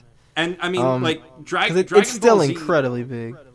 Dragon Ball Z crested on being a mainstream hit, is the thing. Yeah. Like Dragon Ball Z and Sailor Moon are kind of in that like second runner to Pokemon slot of people from the 90s who don't watch anime anymore remember that from their childhood. Like, for a hot minute, Dragon Ball Z was one of the big cartoons. Right. And Naruto was one of the big anime, but it was never one of the big cartoons. Every day I wake up and dream of a world where One Piece wasn't introduced in the 4Kids dub, and I think that world would have just been so glorious. Everything would have been wonderful. People would appreciate the best show that's But then we never have the greatest... Gotta go. We never had the greatest rap ever. That's true. I'll give you that one. Oh, man, that was great. I can't deny that. But Four kids, man. They brought so many classics over here. That's a whole. Oh no! I'm being hit by all these poison suction cups. What's happening to my body? Even though in the fucking episode, the 4Kids idiots forgot to edit out the spikes that were there was a shot of spikes traveling, and then when they hit Luffy's body, there's suddenly suction cups. That doesn't make any sense, 4Kids. Get your shit together. I'm too late to save this. You're like, you're 20 years too late. you're a little bit too late for that. I know. But You know, something else that we can thank Naruto for is for the easily accessible, purchasable cosplay costume. Oh, hey, yeah. Grabbing your See, Akatsuki. that's the best part of Just Naruto grab your is Akatsuki the jacket. headbands. That's all you need, and your headband, and you're good to go. Yeah. The Akatsuki jacket and headband were the original. Instant Oh my gosh, the cosplay. Akatsuki jacket. The original Jeez. lazy cosplay, and I mean, That's right. That's definitely a cultural influence. Like that's gone they forward literally with sell Attack those on at Titan. conventions now. Yeah, they do. Yep. But Attack on Titan suits now are. I was gonna, the jacket. Oh boy. I don't remember But I think Goku's that's orange really gi being sold as like a regular thing you'd pick up at every con. Yeah, no, it definitely wasn't. It definitely wasn't. Yeah, I think that's part of the appeal is that when you have characters that are a part of some sort of larger organization, it gives the impression to the fans like anyone could be this. Like anyone could get a headband and run around and be Naruto. Yeah. Or anyone could get like a jacket and be a part of the core. you can cosplay your original character with Naruto. Exactly. Yeah, It's make an easy to OC, cosplay make an your OC character. in this yeah. world. Absolutely. Mm-hmm. I had my own stupid Naruto OC. Everyone did. Oh yeah, absolutely. That's the was the great son of thing that like, Naruto this and sort Hinata. of elemental that actually power happened. system gives to you, where you can just come up with shit and you can just speculate like, oh wow, Naruto is a wind elemental guy. Oh, what if I was a wind earth guy? Like, what kind of powers would I have? What if I had all but of then, them? But then also, you mix that with the different kinds of jutsu, and suddenly you've got so many different configurations. Like, oh man, what if I'm like a genjutsu user who's with fire type abilities? What does that tell me? Or I'm a shadow type taijutsu user. Like I can only use taijutsu, but I've got shadow type chakra, and what does that let me do? There's so much OC fodder. Yep. It's I like love how Naruto, his shadow clones are still an active part of his Dude, combat. shadow clones are dope. They're the coolest. Over the course of the series, that's the one thing that I will say about Naruto is that he did have this one power, the shadow clones, that he over the course of the series learned how to use more efficiently. That was cool. And I do like that the shadow clones are how he gets over being shitty at using the Rasengan. That was really cool. He's never ever actually all that good at using jutsu, but he can use that one to augment his total lack of control. And that one's so brilliant. That's such a brilliant. The development of the Rasengan is such a great part. The best part about it is that was supposedly his weakest jutsu in the beginning. Yeah, and then that's a great. That's perfect. That's a great character beat. That's a great character arc. But then you've got Sasuke, and Sasuke is just like, I'm gonna learn something new. Okay, I got a new technique. I'm better at everything. I've got new god powers. I've got these Orochimaru powers. I've got the ever increasing greatness of my Sharingan. Did Sakura ever get into her character? Sakura's only power was that she got really, really strong. She got mad and she could punch you harder. From Tsunade, Did they ever do anything with her character, or was she just? She learned healing jutsu and stopped. She started being the team healer because she's a girl. She didn't heal shit. I mean, she healed a couple people once in a while. Nothing. She never did anything important ever. Yeah, I mean, except one time she teamed up with the old lady and they did beat Akatsuki together. That's true. Didn't she protect them during the forest and the tuning exam? No, she didn't do shit. She threw a couple kunai. Come on. The puppet people arc was pretty cool. The puppet people thing that she did was pretty cool. With that puppet even lady. though she was just an object being controlled by the actual user of force, that old lady Baba or whatever. She was the one doing things using Sakura's power. So it's not like Sakura did anything. She just allowed herself to be used by someone. So I mean, without her there, they would have been fucked. That's true. But that's probably why she just was so bland. She didn't really have any interesting powers or any interesting backstory. Being she able was to just punch a girl. hard is not cool. She was just the girl of the group, and that's the same thing that happened to Tenten. And God, poor Tenten, forever alone. Tenten is the cutest fucking waifu, and she does nothing and has no personality. But look, she could have been cool because she focused primarily on using tools. At least that's what I learned from the something games. nobody else did. Well, that's something that you see in the CyberConnect games, and then it's literally you don't see her fight at all. Yeah, well, Yep. 9 Yeah, out of I don't 10 think girl- did she ever 9 out of did 10 she ever girls have in any sort of Naruto like are really that poorly Willie? written.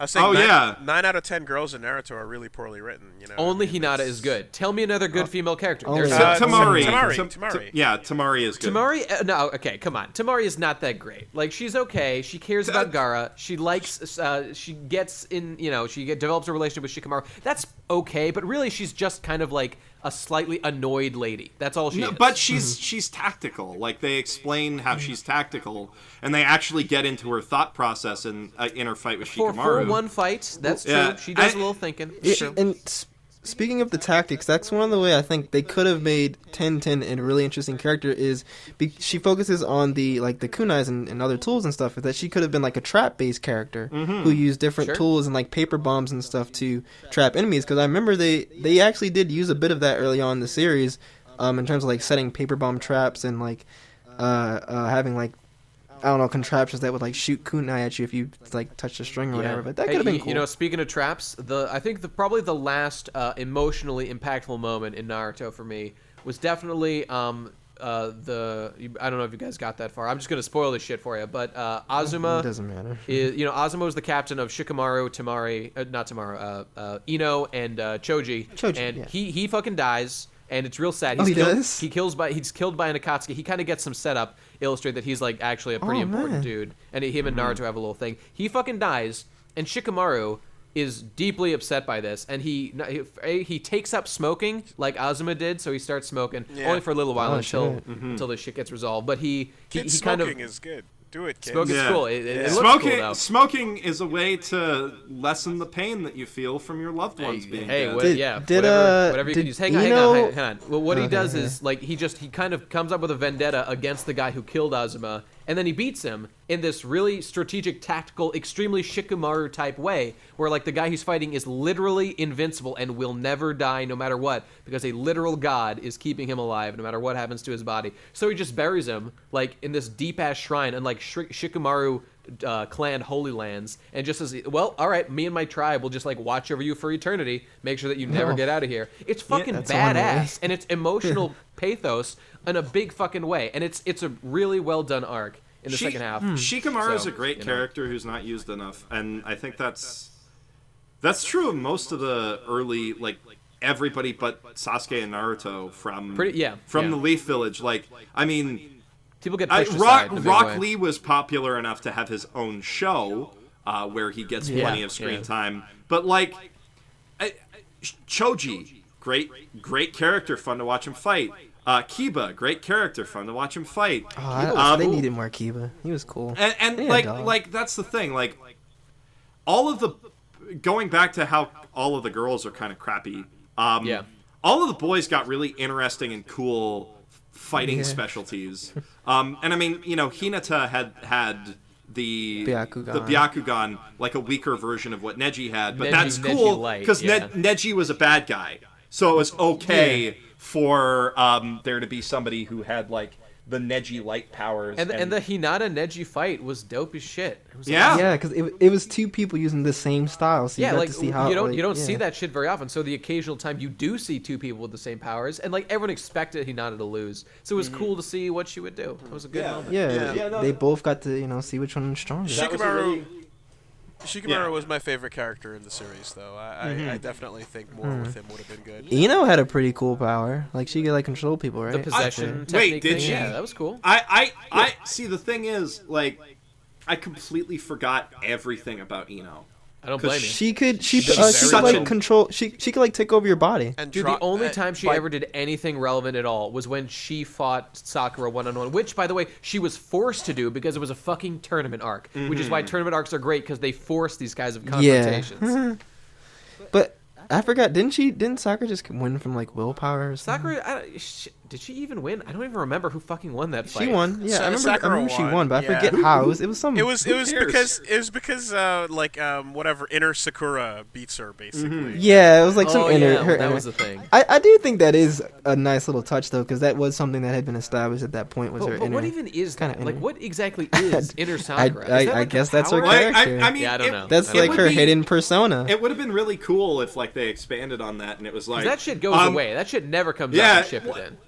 like if he'd gone full bore with that and said like this is actually like a complete separate personality within her brain made of chakra that is just like a pure like something like that. He could have done something cool with it, but instead it just ended up being a gag that's used for story purposes in that one fight and then goes away. So when you play the CyberConnect games, so Ultimate Ninja Storm was like actually like part 5 or so or 4 I think of a series that started out as Naruto Met Hero.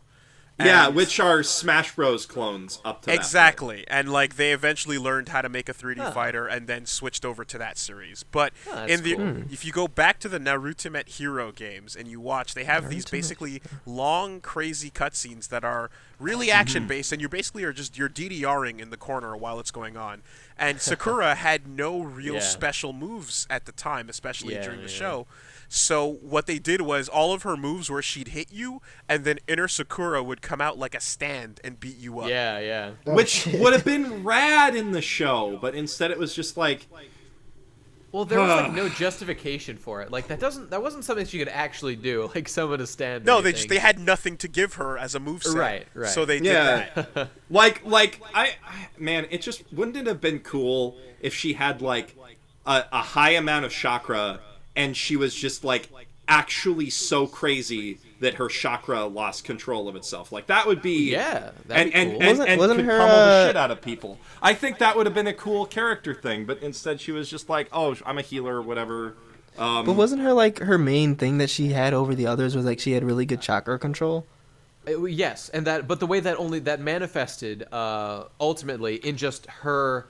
She got like the little gem on her forehead that fucking, you know, what's the Tsunade? Fucking Tsunade, yeah, okay. You know what I'm talking about. Like she got that, but all that translates to is that thing is like a repository of chakra that she can use to heal people. And then like practically the only thing that her chakra control gave her was for some reason that manifested in the form of super strength, which is the same thing Tsunade had. And that was it. Like that's all that it did. And Healing, she walked up that really tree good, one time.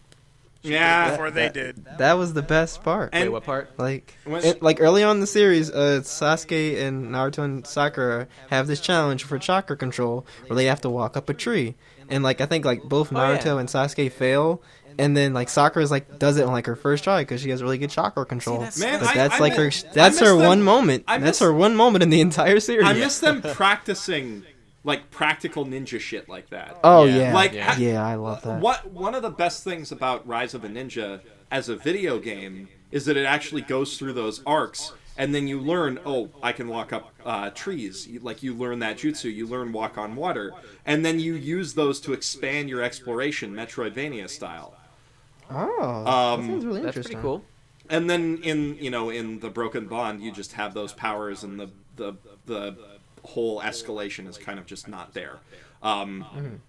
Broken Bond is not as good of a game, unfortunately. What was Rise of Ninja on? 360. It was developed by Ubisoft, and it's this weird... Oh, was that the one that was exclusive to the 360?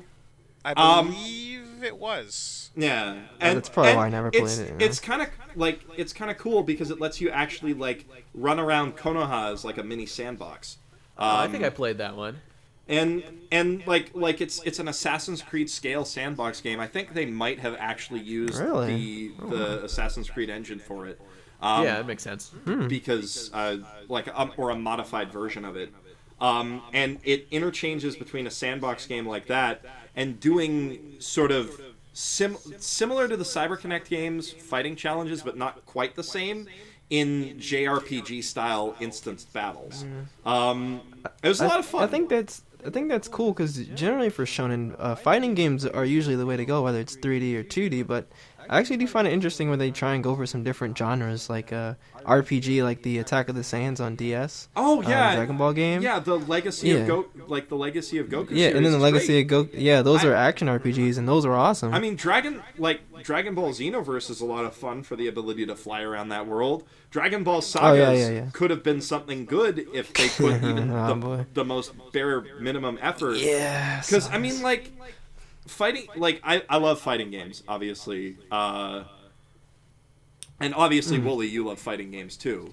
It's kind of my thing. It is kind of your thing. You lost to Daigo that one time. But you played Daigo, and that's kind of cool. But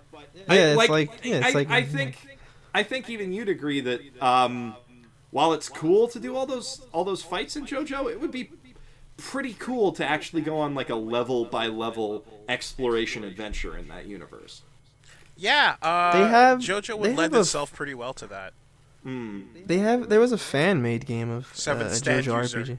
Yes, the Seventh Stand User, and they're working on a sequel that takes place in Part 4 because the first one was Part 3. Cool. But like, imagine it's okay. It's pretty fun. Imagine anything from a Persona 4 style JRPG to a full-scale sandbox game where you're just running around Morio fighting stand users. Yeah, they could have done it with the All-Star Battle games, but they kind of decided to go for more of I'm not sure what they would approach. do for mooks and other enemies besides stand users. Unless they did what they did with the Part 5 game on PlayStation 2. Yeah, I played that. Le Bizarre Adventure de Jojo or Journo. But that game was all boss fights. Yeah. There was no like levels. It was basically frankly, just a game. I think that's the only way you can do it, and that captures sort of the spirit of. I think that you could create mooks like the arrow creates a perfect way to create mooks. But JoJo isn't about mooks. It's about tactical battles between every stand user, no matter how weak, is like a big fucking deal. You know, like you could definitely do Stardust Crusaders and go, here's a bunch of random thugs with flesh buds from Dio in their heads, but that's not particularly interesting. But those thugs could not be stand users, and then there could be bosses. No, I'm just saying. Or little vampire people that he made. Yeah, vampire people. Sure. Yeah, you know what? Reasonable. You know what lends itself to there was a really Part well? 1 beat 'em up, but one. I don't remember it being that great. Yeah, part 1 just absolutely does. have all the That's zombies. true. Have all the zombies be like I mean they actually tried to do a Part 3 RPG on the Super Nintendo. It never got released in America from what I know, but it was in Japan, but it was okay. It was kind of fun. There was a fan's translation, I believe, of that it was put on a cartridge too.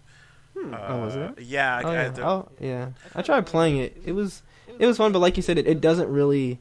I mean, it's just an RPG with JoJo. Yeah. You know, it doesn't really capture the spirit. I think that the Part 5 game, because it could use a bit of polish, but it was fun, and everything. It was all the fights were interesting, and you actually had to beat the enemies in the way they were beaten in the series, which was fun too. That's cool. You remember Notorious B.I.G. from Part 5? Yeah. He couldn't be killed. The only way you can beat him is once you move, he's gonna lunge at you because it's a motion sensor. So you have to kind of strategically plan your moves to get out of his way of attack and kind of slowly inch your way up to the edge of I think the plane is what they were on when they fought him. So yeah, it's some cool stuff. And then there was the Black Sabbath, the shadow one. Right. Was cool. So you had to avoid his shadows, which was fun. And you had to maneuver your way because he could use things like the shadows from the trees and whatnot. That's cool. So kind of like Shikamaru's things. Yeah, it's pretty fun. You guys just reminded me of what is my least favorite aspect of Naruto, actually. What's that? And it's something that makes me actually stop watching a lot of shonen or anime in general. It's I completely forgot up to this point because I'd always thought filler sucks. I hate filler. I can't deal with that. I'm not gonna watch it. But something that would get underneath my skin is anytime I'm watching a show or reading a manga, any story that's being told, oftentimes the main character will be ignorant or slightly less observant than let's say the generation above him that knows the history of what's going on and everything, and it's up to the current cast to kind of figure things out, right? Yeah. I cannot stand it when the it's almost as if the narrator of the book, or rather the way the book is telling you the story, I hate it when it treats you like an idiot, or it acts as if you're as dumb as Naruto is in a lot of cases. You got an example? Is it like Naruto's dad, for example? I mean, that's a big one. That's a huge one, but it's even on a more minor scale where there's things that everyone has clearly figured out except for Naruto. and then it acts as if it's a huge reveal when it's like, yeah, no, we all knew this. Oh yeah, I think I get you. Right? We have brains. We're reading this. We understand what's going on. Yeah, and one of the things I didn't like was when the characters obviously know what's going on, but they don't explain it to like the heroes. Yeah, so like the Hokage and like all these people know exactly what's happened with Orochimaru and Naruto's dad and the Akatsuki and whatnot, but they just completely leave them out of it, even though Naruto and Sasuke and whatnot are directly connected to what's going on. It's an ancient Chinese secret. They can't tell that shit. I don't hear that. It's so much more satisfying when like the characters in the story are at your pace of like figuring things out, or B, way ahead of even you, the viewer, and like there's moments I feel like some of the smartest moments of Death Note are moments where I was like, oh shit, even I didn't think of that. Good job, L. Yeah. They take like the most obscure thing you would never think of and make it a game changer. To this day, I'm trying to figure out what the fuck happened at the end with the switching of the books, because I can't follow that shit. Okay. He made a copy, and then he reversed it, and it was he traced every single fucking word in the entire book. I don't fucking know. He made a perfect copy of the guy's handwriting, page by page. Which of course, like the thing about the Death... I actually get it for the most part, Jake. I'm just goofing. The thing about the Death Note universe is that like people are capable of like levels of obsessive compulsive like autism that would be superpowers in any other in any other context, in any other anime. They're just like, okay, well, I can perfectly copy this person's handwriting. I can create an exact identical copy of this book that this guy was writing in. Yeah, I mean, come on. Can we be serious? This guy, this one dude who happens to be on Nier's team, like the FBI or whatever, he can make an exact fucking copy of a book, and there's no difference. I'm sorry, that seems hard to believe. No, that's just common police training in the Death Note universe. Is the thing? Is stuff like that is common police training. But a perfect example I think is like one of the first things that happens in that series is they do that test where they televise Lind L. Taylor. That was amazing. Yes. Oh, that was amazing. On TV, he's like, "We're here to get you," whatever, and then he drops dead, and then L's like, "Okay." So the fact that you just did that has allowed me to deduce these 15 things about you, including we selected regions of Japan to air this in so that we'd know exactly which region you were in. And that's so genius. And it's like that shit that's like, holy fuck, that's brilliant, right? That's amazing, where it's like the character is way ahead of you, the viewer.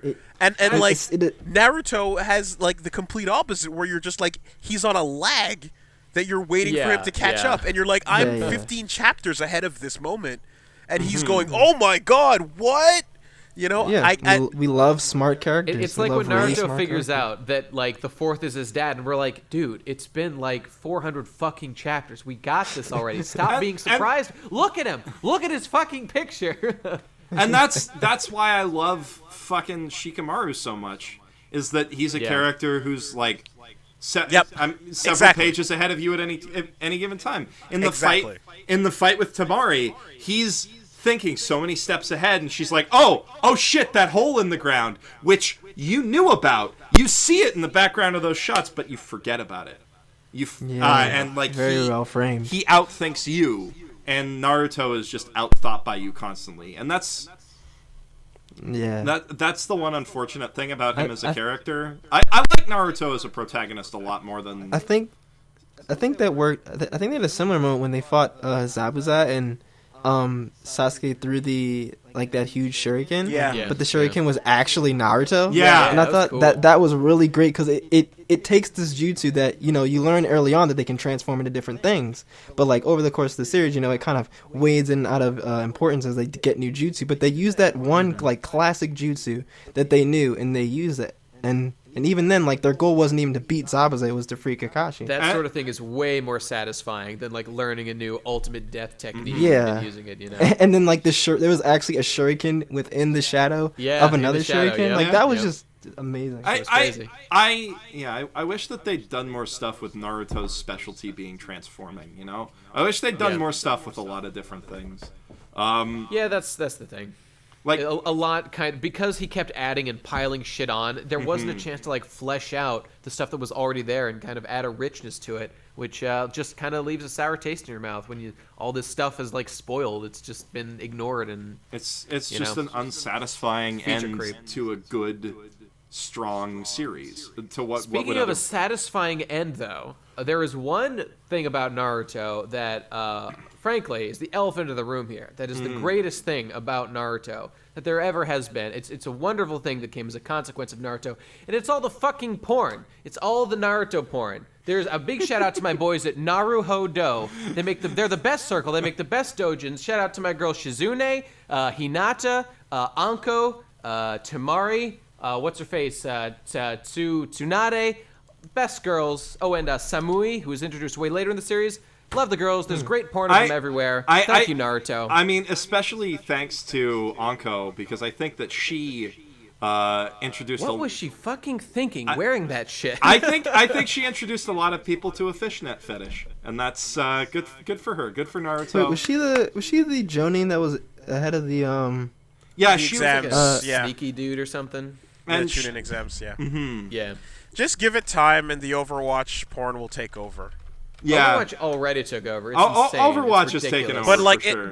it's not at Naruto levels. But I'm saying, like, if you're happy with that, Overwatch will catch up, and that'll be Yeah, the new top slot. The great thing about Overwatch is that there's already 3D models that you can just animate with easily. Much easier than make it, like, for years, there's been just these incredibly shitty Naruto, like, 2D made by, porn artists who don't give a shit, and they're just busting these things out. It's pretty great. Yeah. The world's looking great for advanced porn in the future. I think Naruto's always had really good female designs. Yeah, Naruto's female visual designs are great. It's just that the characters have no character to them. Yeah. Yep. I want to bring this discussion home Except Hinata. Yeah. I want to bring yeah, this of course, discussion she's home with exception. one final point that has been on my mind a lot, which is that I see a clear roadmap in my head of how they could have better resolved the whole story of Naruto. And Even with all the Sasuke stuff? well, basically, it entirely involves changing how they use Sasuke and not having him run off on a 10-year emo journey where he does whatever I'm the hell. interested. So the thing is, Sasuke is supposed to be a foil to Naruto, right? He's supposed to be That's right. the inverse of Naruto, and that doesn't work the way that they've written him because he's the most specialist snowflake there ever was, and all of his character development goes all over the place all the time. But the one thing that people complain the most about Sasuke is the one thing that the one direction they could have taken his character development in that would have helped pull the story in a better direction and also helped just him be a more interesting character, which is everybody complains when he decides he wants to be Hokage. And I think that if they had just skipped him trying to kill everybody and skipped him turning into, like, almost Hitler and just had him have the same ambition as Naruto, had him be somebody else who wants to be Hokage, right? Right. Throughout for his own reasons, For his own reasons that aren't like necessarily like evil reasons, but are antithetical to what Naruto's about. And created like that sort of like created a genuine rivalry where they both want the same thing and they are both gunning toward that goal and their conflict is inevitable. That would have been so much better than I'm turning evil because I got bit by a snake guy and now I'm sad about my brother. Yeah. And I never had a problem. I actually enjoyed the part where he says, I want to be Hokage. Everyone lost their shit. I mean, in universe. People are like, what? Are you, dude, you're like a fucking monster. Are you sure this is the right career path? I thought it was great. I thought it was really funny. And It would have been really cool if they had like a battle of ideology at that point, where like they both well, that's wanted the to problem. be Hokage. Like there was no ideology. Like a couple chapters later, Sasuke says, "Nope, have to kill everyone. Actually, got to do that now." Exactly. And it's like, dude, what the fuck? But like, if it was something down to Sasuke, who is really fucking good at everything because he's got the Sharingan. If like Sasuke was like, okay, well, I should rule this village and everybody should listen to me because I'm so fucking great, right? And he had this twisted ideology. Whereas Naruto, who has to work really hard and get people's help for everything, is like, I want to build like a collaborative, healthful ninja village that's more inclusive and better, so that kids don't have to go through what I went through, where I was ostracized, right? And if that... God, that's such a great... I love that about Naruto. It's really good. It's really good stuff.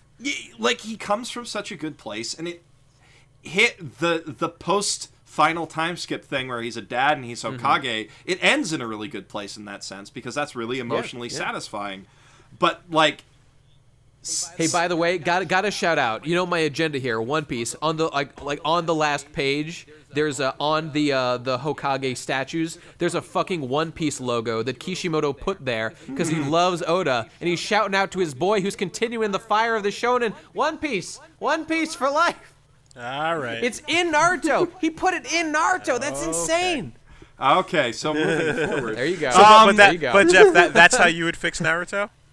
I would fix Naruto by like taking Sasuke and just having him actually contribute something. I would have just took him out. I mean, because what are Sasuke's motivations? He's just angry about his brother. Or take him out. But yeah, I would have just took him out. Yeah, that's the best. So I can only, make... Or take him... Here's a better idea. Take Sasuke out and just have Neji be Naruto's rival for being Hokage. That's strong. Yeah, that's pretty strong. It would have been cool. I mean... Oh, yeah, and it would have been all the much cooler since, the biggest problem with him. Sasuke all along was that his motivations continually changed in ways that didn't make sense. I mean, at first, he hates Sasuke, he hates Itachi, perfectly reasonable. Killed his whole family? Hell, I can see why you aren't too thrilled about that.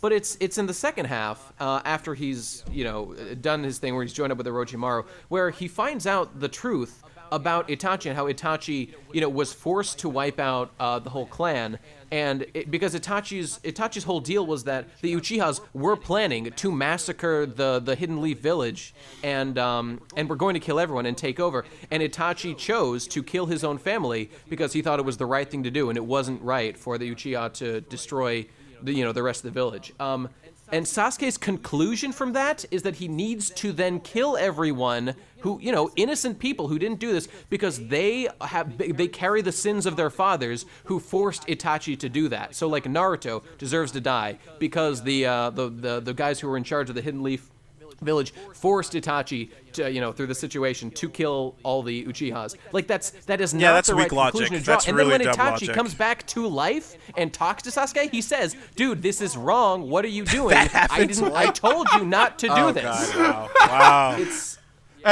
So that's you're dropping some bombs right now on me. This is one of those things that like we all got this like 100 fucking chapters before Sasuke did. And he just cried for a while, and so okay, that's fine. How I would fix things, and this is coming from the point of view of someone who dropped it, specifically dropping the anime at the end of the Valley of the End fight, and the manga right around the time I think they fought Orochimaru and Naruto went into his like big bubbly form. Yeah. So I hate to always bring it back to JoJo, but I'm a pleb, so that's what I'm gonna do. I think that you compare both stories and you have something that is similar where there's different generations of characters having their different stories told, right? And there's in Naruto there's always a trio, right? Whether it's Jiraiya and his always that's right, like the Orochimaru, theme, etc., the Kakashi's crew, etc., blah blah blah. There's always a trio with a teacher. In JoJo, there's always a JoJo and there's always a villain. And there's always a sidekick who's a little bit better than JoJo. Yeah, the Zeppeli. Right? And I don't know. I like Johnny more than Jiraiya. I mean that's true, but up to that point, everybody likes Okuyasu a little bit more than Josuke. Everybody likes. What about Caesar? I thought Joseph was way cooler than Caesar. Okay, but keep going. Okay. But I think that the fact that you get these different generations, and each generation in JoJo is given its own complete story that ends, and you touched on this, Jeff, is the best way to tell something like that, because you set up a world where time is happening, time is real, and you have enough to still build the world as largely as you need to, but it doesn't overstay its welcome. And what Naruto should have done is it should have told its story through these arcs and then ended off with these characters and then went to the next generation and told that story if necessary. Or not, you don't even have to go to the kids. You can just switch focus of the camera. Just go to Rock Lee. You can just put the camera somewhere else. Exactly. You don't even you don't have to jump 50 years. You can just move the camera around. But I think having these closed off stories that begin and end with a given group would have been the best way to do it. Similar to how JoJo moves through time. And that's generally how Persona does it as well. Yeah, that's the caveat to what I was saying about restructuring things around Naruto and some sort of rival for being Hokage, is to also conclude that within max 100 chapters and then move forward with a different story about different ninjas. Yep. Which is kind of what they're doing now, only it's shit. Don't read Boruto. It's Is this Boruto shit too? Not only is it drawn much worse, like they brought on the assistants and it just looks like ass. The story is indeed shit, and I think it's ending or maybe just ended. So don't worry about it. You know. Wait, what was it even about? Like, didn't they already beat God? Actually, so do they have it had a anything kind else of to do? interesting setup about. It was like Boruto, like the parts that matter are that Boruto was kind of mad at his dad and was trying to kind of take the easy way to become a great ninja like his dad. So there were these guys who were making these sort of artificial devices that could sort of store jutsu. Like a powerful ninja could put a jutsu in it, and anyone in the world could just unleash it. And like this was being sold to the people of the ninja village as if this were like the future of ninjutsu and like what everyone would be doing, and this would be better for society. And pretty much the story is just like, nope, don't do that. Work hard and earn things yourself. It's better, which is a perfectly reasonable story and is fine, but it wasn't very good. It's not done well, is the thing. It's not done well. Wasn't that the whole point of like the first series though? Was working hard to get to your goals? Well, there's really no alternative to working hard to earn your things in Naruto. I mean, it definitely celebrates effort and stuff, and that's great. That's typical shonen and stuff. But this one presents like, hey, or we could do this, and it's like, nah. I mean, so, yeah. there you go. Nah, a gun would kill you all. You'd lose. Anyone can fire a gun. I disagree. Fuck that. Yeah. Shoot the gun, win. Become as soon Hokage. as they introduce guns. I'm the Hokage because I have a gun. Fuck you. Hey, man. I mean, the gun is the strongest stand in JoJo. There you go. If it's used correctly. If Whole Horse weren't completely incompetent, like Whole Horse is the worst at everything in life, and yet he manages to stand toe to toe with everybody because he has a gun. Yeah, because his bullet can like move anywhere, can't it? Or Sex Pistols. He can just like shoot it. Sex Pistols are fantastic, and the only reason that Sex Pistols isn't overpowered is because Mista has like the biggest OCD complex in the history. That's actually a great point, because I often think about how guys like Polnareff and Mista are far weaker than like the JoJo of that arc, and that makes them the perfect workhorse for most fights. So most of the fights that are interesting are guys like Mista who have a pretty weak stand that all it can do is, it can sort of move bullets around pretty well. It's not really great. It's way worse than Whole Horse's stand. Yeah, but it's it definitely gives him an an opportunity to strategize, and it's just so obvious when you think about these things. Like, what makes these fights cool is the interesting ways that they come to conclusions about how to beat the particular foe they're fighting. It's not that you just give them more powers and that makes them more interesting. Hard work beats talent. That's the that's the story that pretty much everyone wants to get out of like a shonen. And the one good fight in the entirety of Dragon Ball Z and Dragon Ball Super is Goku versus Golden Frieza, where haven't seen it. You haven't seen Resurrection F?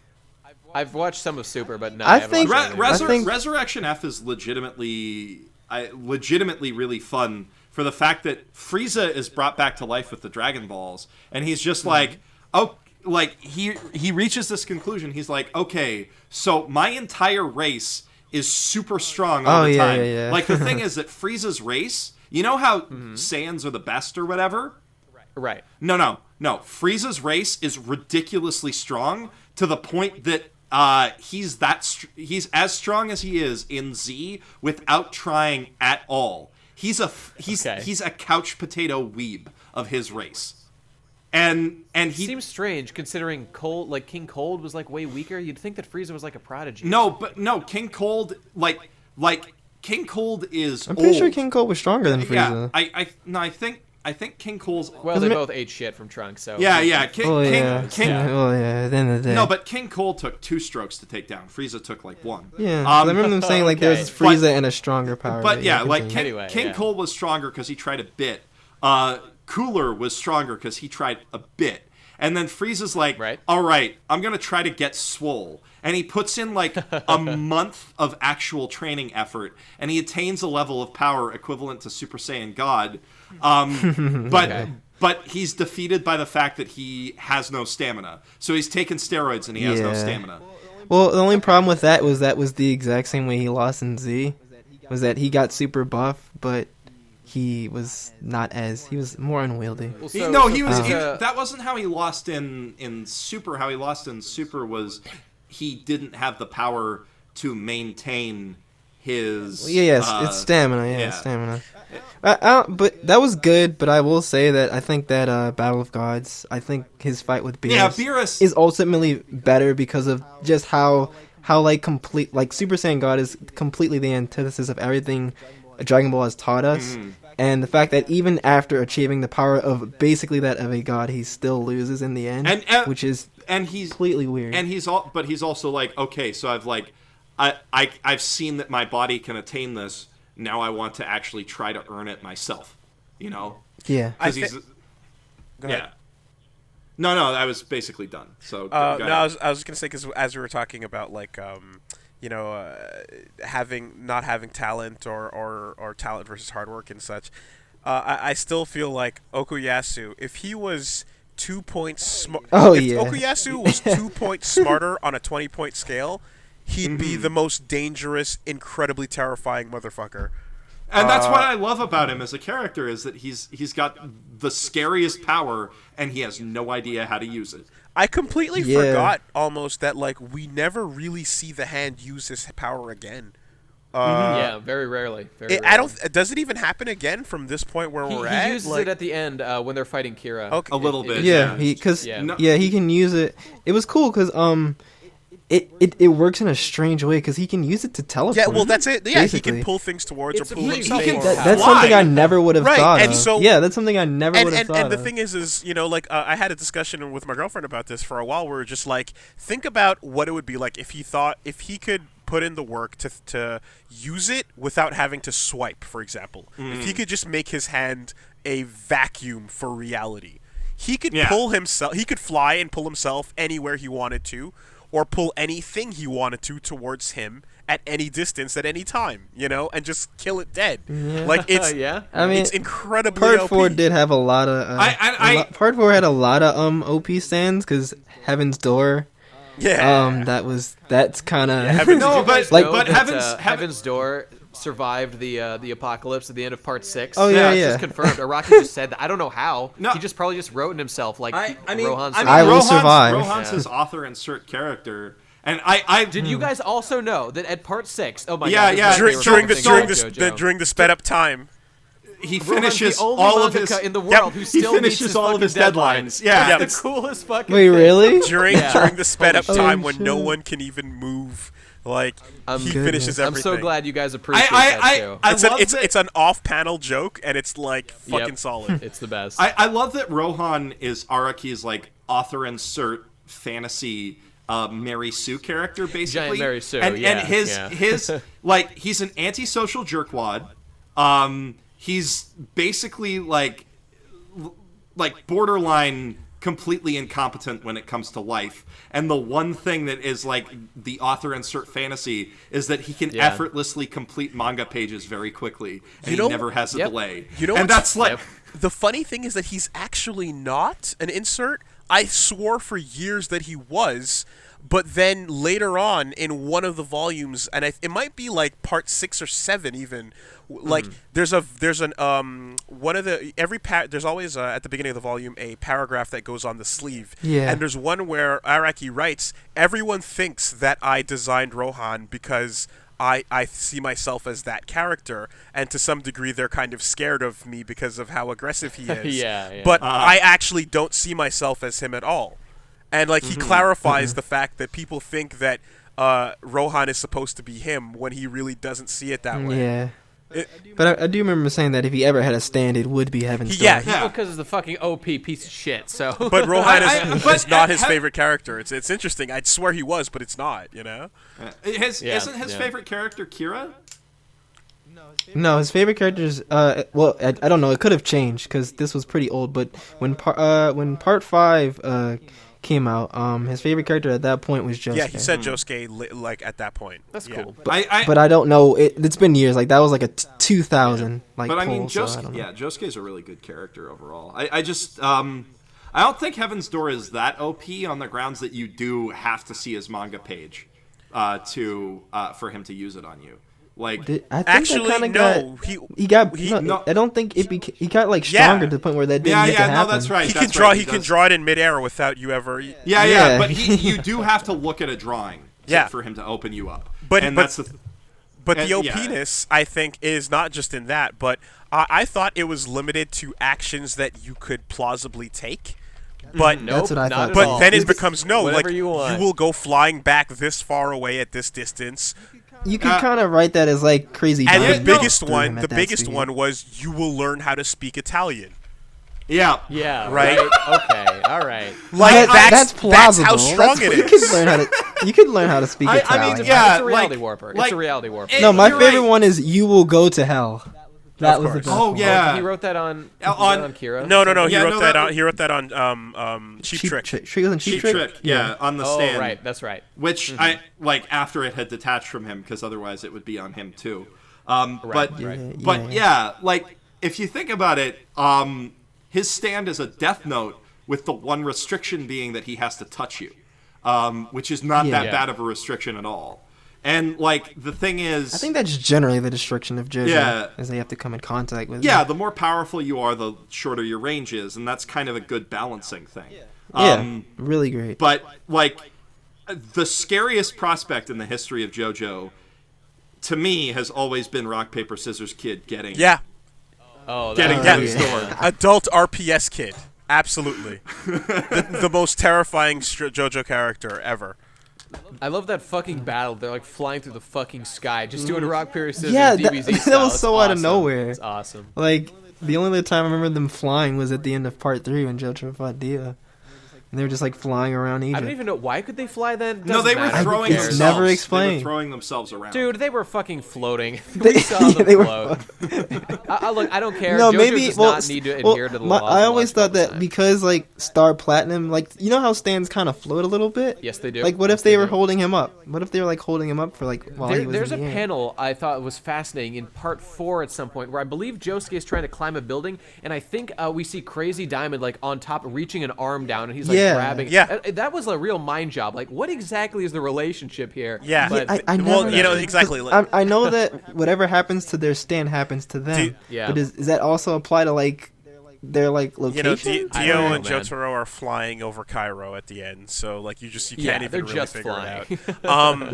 Yeah, they have Super Saiyan aura. I also want to point out that Heaven's Door has developmental potential of A. Which means... Holy shit, Araki, calm the fuck down on Heaven's Door. Jesus Christ, at least cap his power. Well, everything else is pretty low on it, honestly. But its highest thing... Yeah, it's not that powerful. Its highest... And like, it's already as strong as it is, really low in its ratings, but A is its developmental potential. So that means that, like, if he leveled it up, it could go way further than anything that we know. Yeah, and well, that's this like has been a wonderful JoJo cast, guys. Yeah, let's do it again. This has been at least 50% JoJo.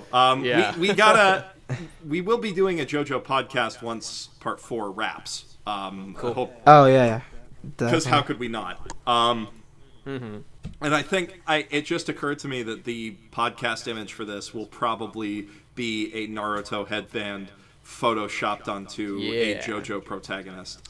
How about how about Araki's artwork of Naruto? Oh, that's a good one. Oh, that's a good one too. Oh, that is amazing. Shoot that my way if you can find it, Woolie.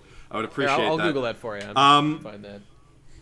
But Yeah, I think we're basically done discussing Naruto at this point. I mean, I would love to keep up with the meme of every one of these podcasts being longer than the show itself, but we'd be here for 4 days.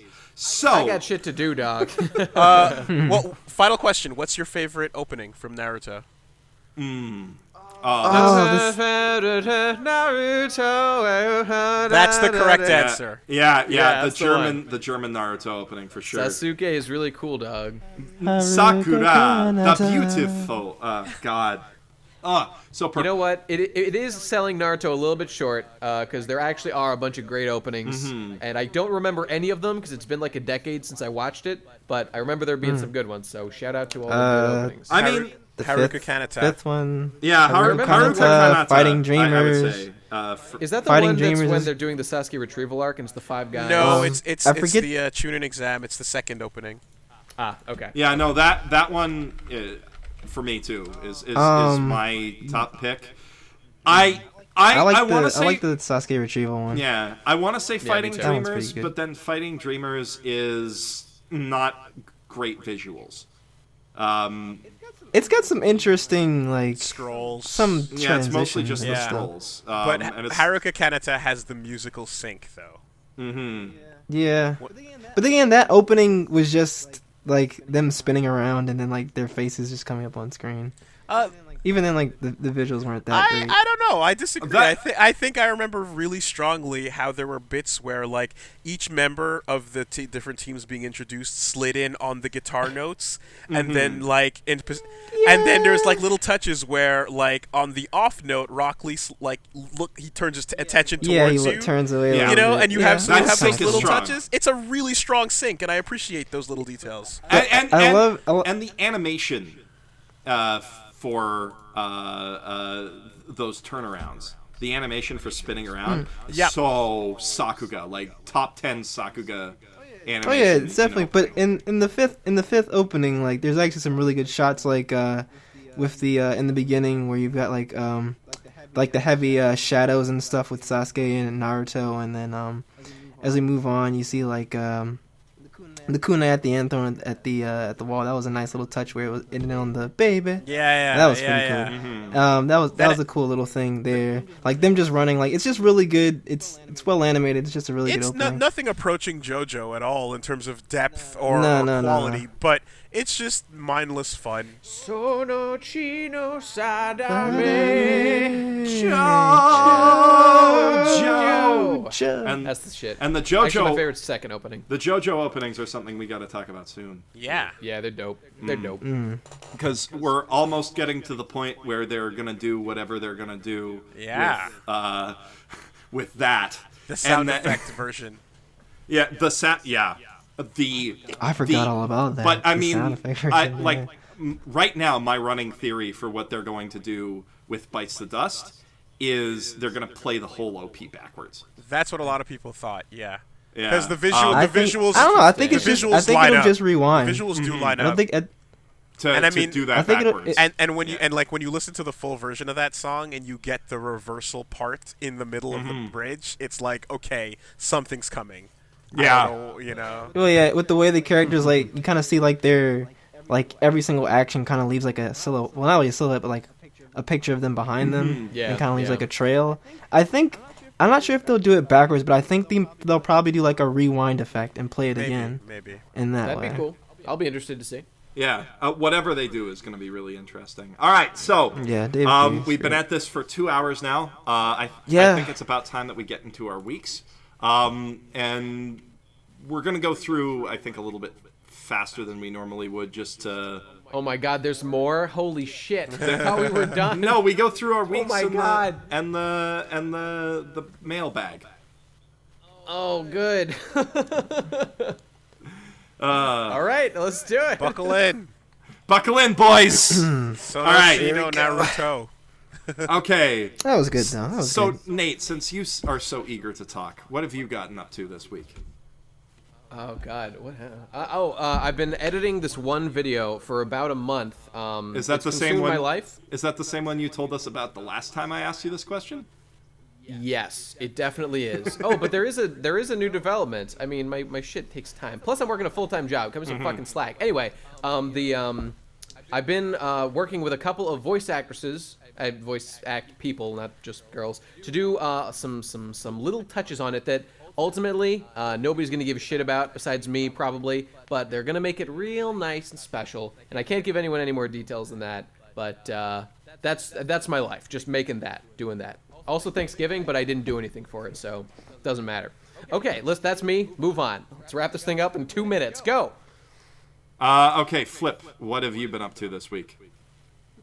Well, I edited those 2 videos for you, Jeff. Oh yeah. That's pretty much my week. You were pretty busy, I imagine, doing the 100K special and the Naruto video back to back. But you did a great job on both of them. Yeah, those were pretty much what I did. Thanksgiving didn't do much. I mean, Pokemon Sun, that's fun. I'm enjoying that. So that's pretty much my week. Yeah. Pretty much everything you got done. Okay. All right. My week was largely dedicated to being on pseudo vacation down at my girlfriend's place in San Francisco.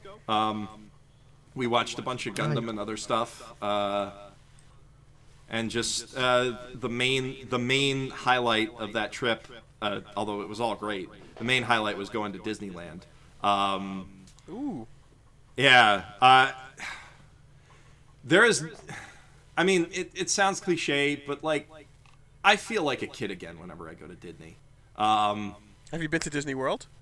I have not yet. We You gotta go to the world, man. While we were at Disneyland, we actually took in one of those Disney Vacation Club timeshare presentations to get some fast passes.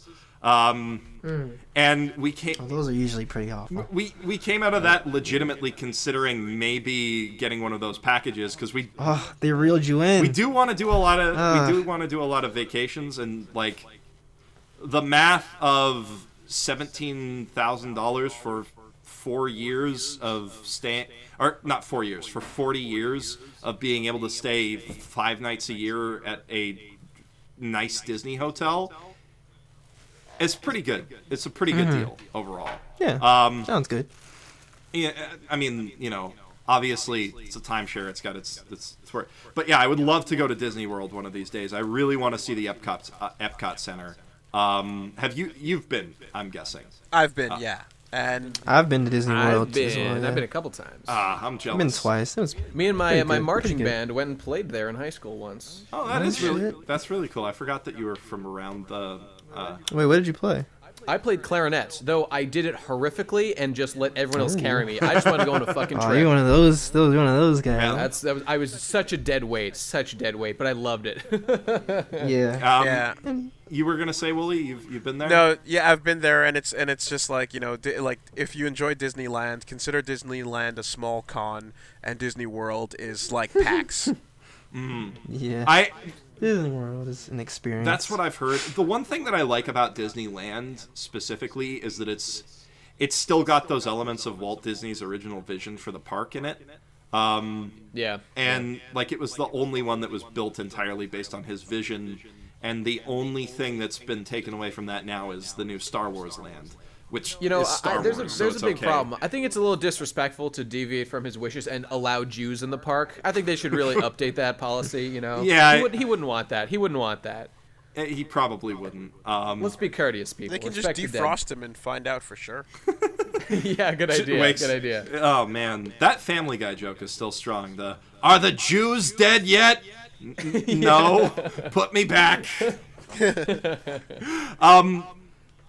But yeah, I don't know. I love Disneyland because it's so this just completely self-contained world where for little periods of time you really believe in the magic. And you know it's only your like 4th or 5th ride through the Haunted Mansion that you start noticing the ceiling tiles at the top of the graveyard and stuff like that. Like that's true. They really sell the illusions of the rides really well, and that's not something that you get from any other amusement park, really. You don't really get that immersive feeling.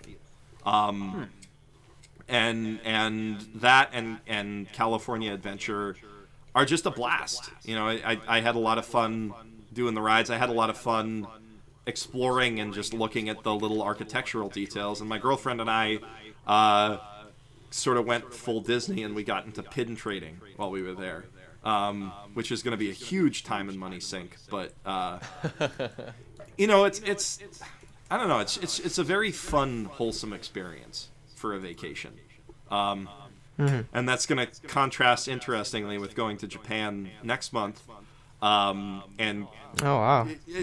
We wouldn't be going so soon, except that the Persona Festival is next month, and it's like the Persona. Wait, really? Yeah, it's the Persona 20th anniversary concert plus a whole full-scale festival around it's that. so great Nice. they were able to get Persona 5 out in time. Oh wait, They just got delayed again. hey, it's out in Japan. It's out over there. Yeah. Yeah, What? I don't wanna Persona listen to 5 is those out? that- Holy shit. yeah. My Well, I girlfriend, missed that fucking memo. my girlfriend speaks fluent Japanese, so she is playing Holy it. shit. Oh shit. Um, Prime, man. Prime. Yeah. Where's she from?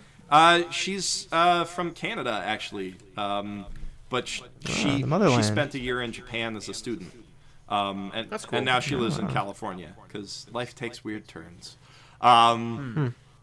But yeah, Shit. yeah. So we're going to the Persona concert because A, that's happening next month, and B, that is happening on her birthday.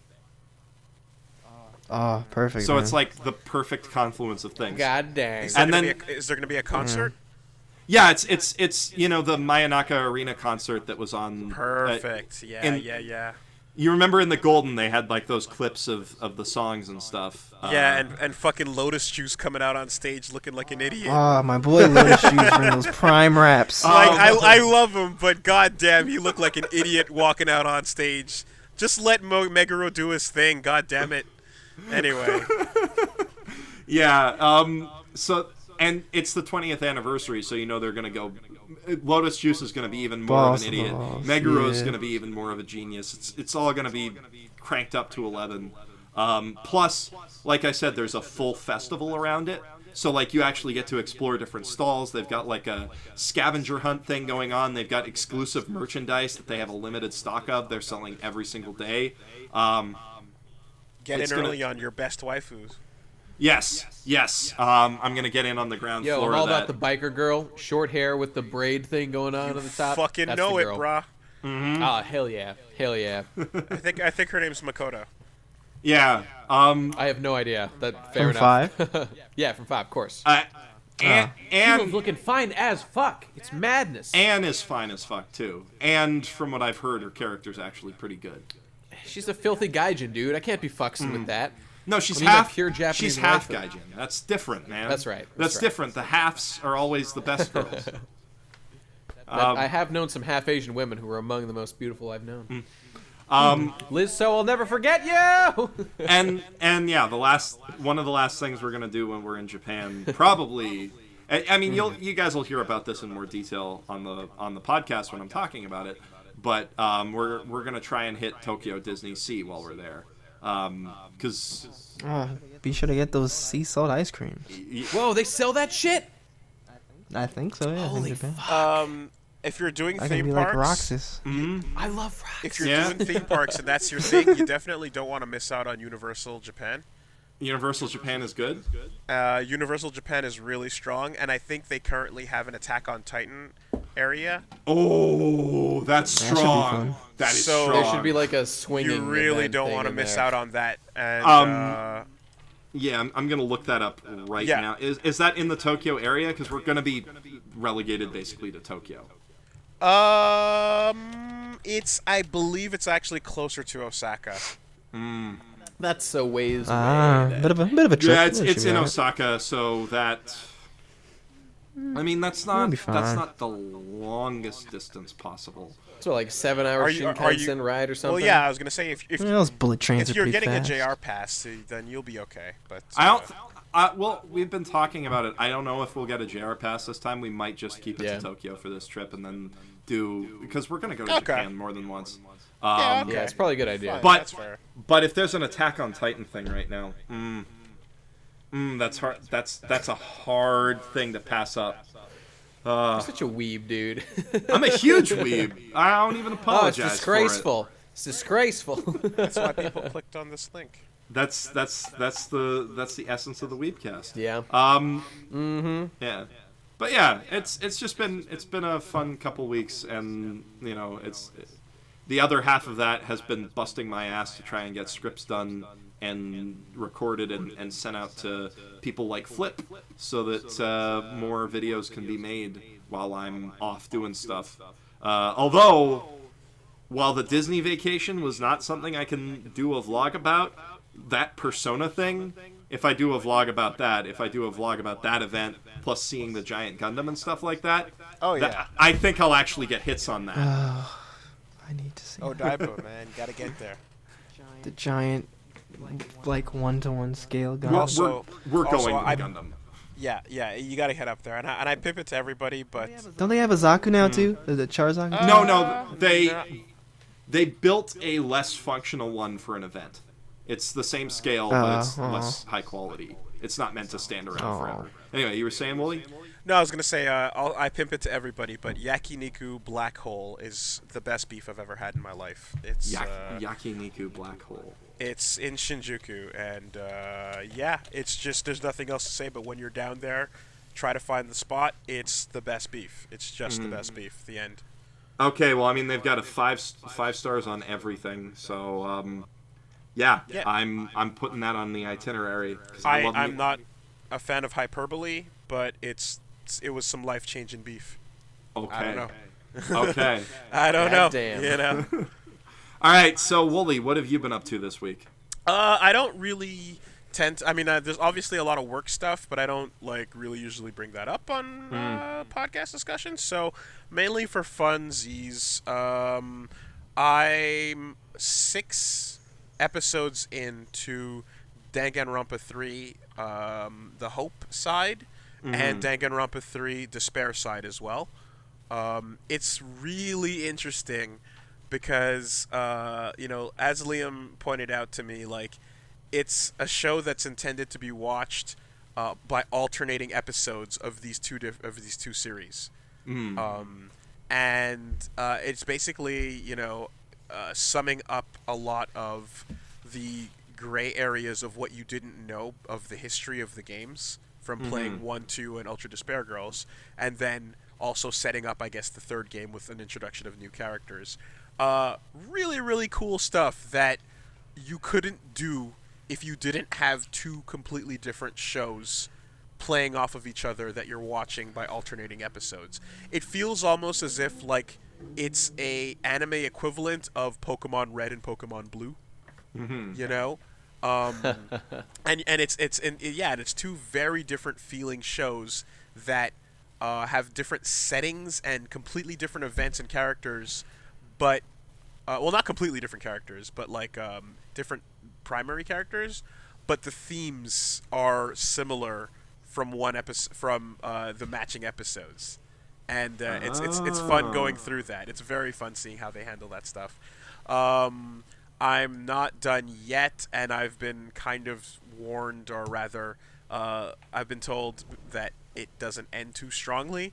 Liam has admitted on Twitter that he's been lying to me and that he didn't want to tell me that it ends bad so that I'd watch it. But I do that trick. When people ask me about something, if you deny, they'll just want more, but you just make up something wrong, and then they'll be surprised, and it's great. There you go. But if you're a fan of Danganronpa, and there's a lot of stuff that you're in the dark about because of the 2 games and Ultra Despair Girls, this does a good job filling in some blanks, and it's really satisfying because those blanks have been around for a while. I also finished Titanfall 2's single-player campaign. It's goddamn fantastic. If you're a fan of mecha, if you're a fan of parkour, high-speed roboto action, and just a really solid, self-contained short story, consider Titanfall 2.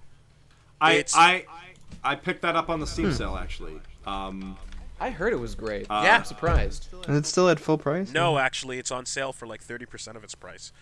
Because it failed, and they're trying to pick it up. And the thing is, From what I understand, I think that's going to be one of those games where word of mouth saves it, in the same way as like what happened with Wolfenstein: The New Order. When you're released in between Call of Duty and Battlefield, nothing can really save you. But but it'll be like okay as far as multiplayer goes, you know. But I'm just saying, even from a non-multiplayer, just single player campaign perspective, like that's worth your time. It's a short little bit, but it's a really good addition to the game, and again, it's a fucking great mecha story. You know? What I've heard is that the single player is like Doom good.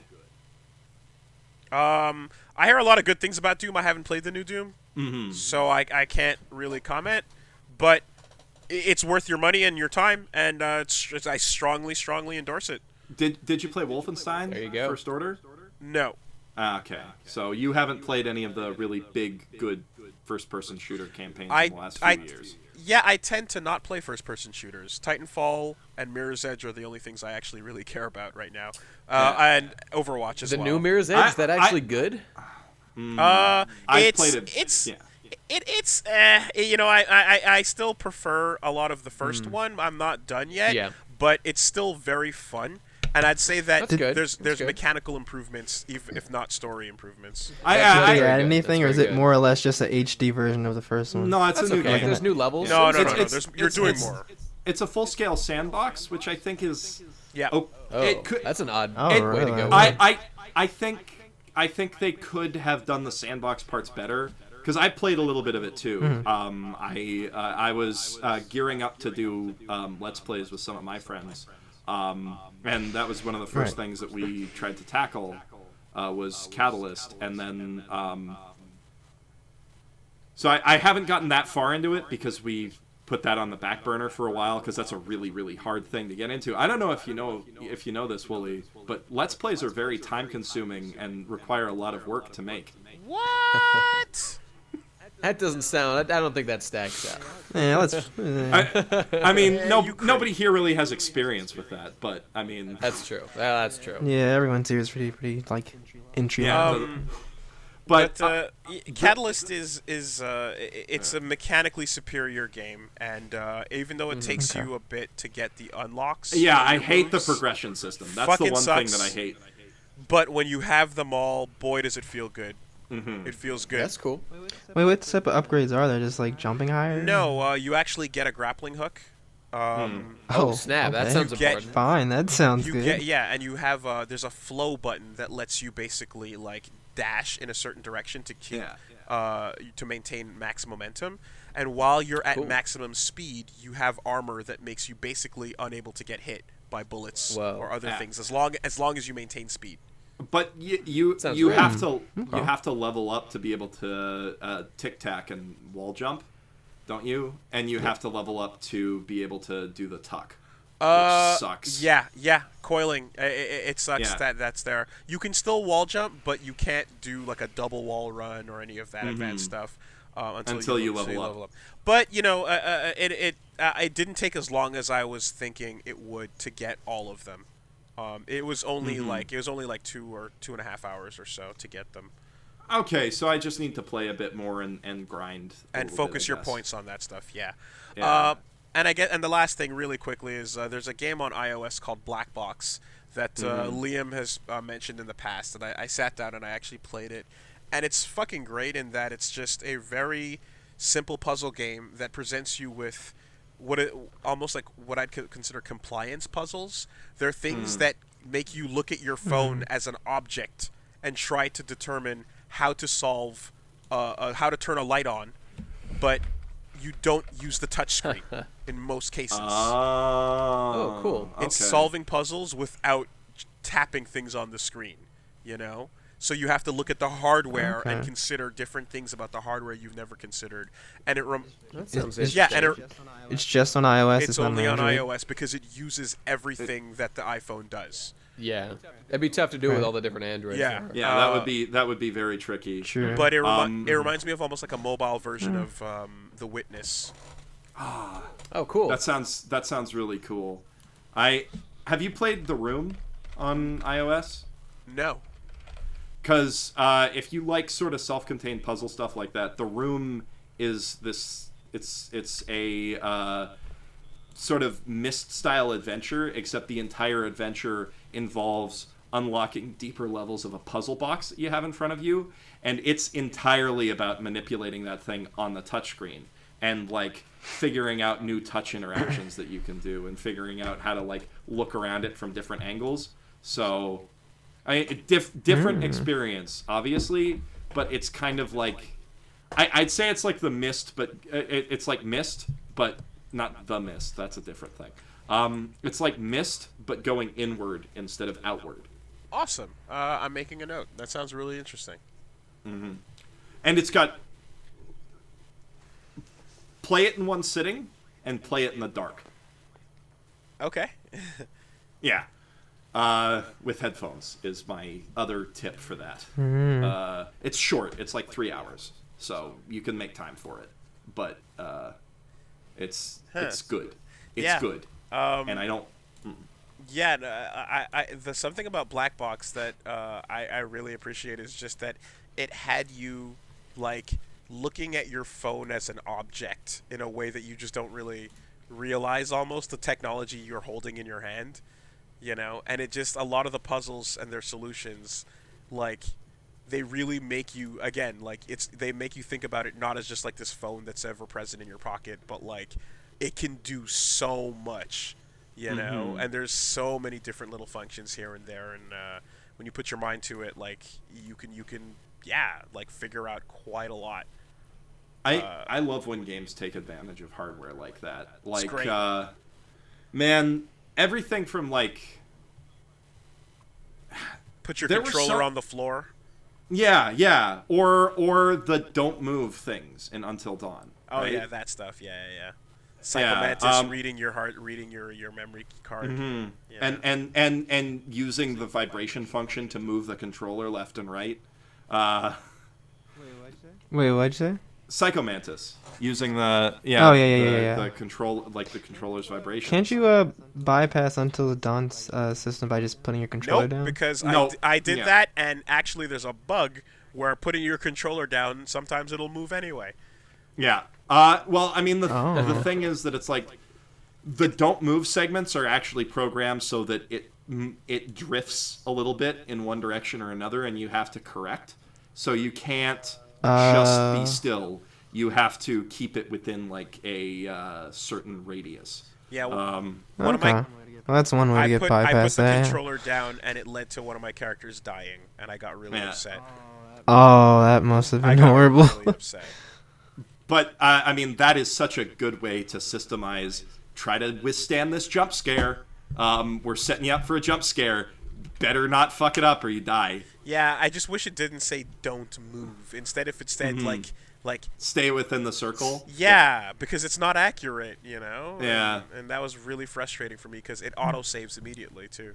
Yes. I think that's they probably did that like on purpose, just to but don't lie to fuck me. with you. I mean, like it's one like fucking with you is one thing, but you can do it in a, like, I don't know. It's just there's little things like that, and I get what you mean. Yeah, that's. But also, there's two prompts. One of these is hard progression, the other one's not, and you have no way of knowing which is which. So, oops, you just missed a ton of optional content. You guessed. Yeah, that always sucks in games. That's the worst thing that David Cage does all the time. Well, no, that's not true because David Cage does everything wrong. I think you can agree with me on that. That's an understatement. Man, your Omicron playthrough has been a blast to watch. I'm glad my suffering entertains you. I mean, you know what? I think your suffering is my favorite thing about your channel because Woolie vs. Reboot and Omicron are just the pinnacle of Let's Plays for me. I also recently suffered through Minecraft and Sonic Unleashed, so yeah, we're doing it like champions. Oh, Sonic Unleashed is fun. Are you talking about Minecraft or story mode? Minecraft story mode. Yeah, because also your intro video for story mode, the Kirby music over the dumpster fire, that's strong. But Jeff, I'm here to get away from that suffering. Yeah. Let's pull away from that suffering a little bit. I did want to go back to since you mentioned Titanfall 2. I did want to go back to that for a second and just say this has been the year of games that you'd think would be terrible based on previous experience with the series coming out and being great. Because that happened with Titanfall 2, and that also happened with, or apparently that also happened with Watch Dogs 2. Did you not enjoy Titanfall 1? I didn't play much of Titanfall 1, but that's because Titanfall 1 did not seem like my thing at all. It seemed like a fun-ish multiplayer experience, but there was no single player whatsoever, and I'm so tired of multiplayer shooters at this point that I'm only really going to play them if it's something phenomenal like Overwatch. I hear you. Or if it's something unique that I won't be able to experience again, such as it's hard to pick, like Rainbow Six Siege. Rainbow Six Siege would be something that's only going to exist for a limited period of time, and then that multiplayer experience. Was that was that competitive multiplayer? Or was that just single player co-op or multiplayer co-op? Okay. It's real. Yeah, it's real good. Anyway, the robots in Titanfall 1 were enough for me to sign up, and if you are into that and you don't mind the multiplayer, it's a phenomenal game. But the single player definitely made it accessible to a lot more people that otherwise wouldn't have been interested. Not to mention not being an exclusive on Xbone. Yeah. And it's great. Yeah, but my main point is that nobody had any expectations for Titanfall 2. Everybody thought, oh, this will be mediocre at best. And the same thing goes for Watch Dogs after Watch Dogs. Definitely more so Watch Dogs, yeah. You don't go in there expecting much, and then it turns out apparently this is pretty fun because they inserted joy back into the setting. Mm-hmm. Mm-hmm. And I'm looking for. I don't have that on PS4, but I got a gaming laptop for all of the trips that I'm taking, so that I can get some editing and work done on the road. Mm-hmm. And I have Watch Dogs 2 set to download, so I'm looking forward to seeing if that's one of those good Ubisoft PC ports or one of those bad Ubisoft PC ports. It seems because we recently brought up on our podcast that the fix to Watch Dogs is very similar to Ezio versus Altair in Assassin's Creed. And, yes. You can fix any game sequel where the original takes itself way too seriously by just having some levity. Mm-hmm. The ultimate extent of that would probably be Saints Row. Oh, God, right? Yeah, really good example there. Yeah, true. So, where the original game was... From a nothing series, no one cared about it at all, and then 3 just made fun of itself, over the top, and now everyone loves Saints Row. Yeah, I don't think there's anybody who did. Oh man, in 3 they went full self-referential, and it's and they talk about the history of the Saints, and it's the Saints had this weird period where they were very serious and trying to be real criminals, and then they decided to have more fun with it, and everybody loved that, and then they became celebrities. It's also really fun when they take really silly stuff very seriously. I think that also can be pretty enjoyable, like Build Fighters. Yeah. But yeah, and then there's games like Doom, another game where a bit of levity is the solution to a series that was sort of stagnating. But there's been, I think, just a lot of games this year that have surprised most people who picked them up. And set zero expectations going into them, Sorry, not a fully formed thought on that. It's just no. I'm trying to think of other examples because I know what you mean. I'm trying to think of other examples from this year. There's been a lot of good stuff this year, but I'm drawing a blank right now, unfortunately. Pokemon Sun and Moon. Yeah, Pokemon Sun. I just beat this morning. That was good. Pretty good. It's really good, though. Have you tried any VR stuff? I picked up a PlayStation VR, actually. I was going to do some streams with it, but then Elgato does not like that at all. I'm waiting till it doesn't cost like several houses to get a piece of VR. Great example of a no expectations game. Gonna be waiting game. a while there, friend. Yeah. Yeah. But great example of a no expectations game that did amazingly well. New Hitman. Oh yeah. Yeah. Like from Absolution, which is, I think we can all agree, the worst video game ever made. A slap in the face to everybody who has ever wanted to have fun, ever. Pay no mind to my name in the credits. What? Oh, dude, who are you? Woolie, Do some VA. Woolie did QA. QA. Oh, that's cool. That's cool. But I mean, hey, I can't blame you for how bad that game was. I can't even blame. Sure, you can. Yeah, you're right. You're right, Woolie. Fuck you. That was his job, Woolie. Right? You know what? Knowing Woolie, I bet you were the one who put the battle nuns in that game. I bet that was all on you. And then and had that scene where like, look how sexy they are, and aren't they even sexier when you kill them? Yeah, that's what everyone wants. I bet you were sitting there and you're like, man, killing people is so fun. I'm so much better at killing people than other players would be. Let's just make cutscenes out of one method of killing half the characters in this game, and just have that be the assassinations instead of having original creative assassinations. That's what hit. That was on you, wasn't it, Woolie? All me. You bastard. Now I know who my nemesis is. But yeah. New Hitman turned out to be a surprise compared to old Hitman. And on the flip side of things, the most expectation game ever, No Man's Sky. Yeah. Sort of. I didn't play it, but I mean, I followed the news, and it sounded like. And man, did you guys see the weird stories of like the abandoned offices of the I forget the name of the company. Hello Games? But Hello Games, that's right. Like nobody could find the guys who made it for a while. I think things have settled down now. Yeah. It was like some creepy. Were they just shit abducted and they were gone off the face of the earth? But I did hear about the like their Twitter got hacked at one point / one disgruntled employee. They say it was hacked. Yeah, who really? It was a disgruntled employee. Actually, who really knows the conspiracy behind this? Was that confirmed to be true? Yeah, I hear speculation. And he wrote a detailed email proposing to be Sean Murray as well, and a bunch of stuff. But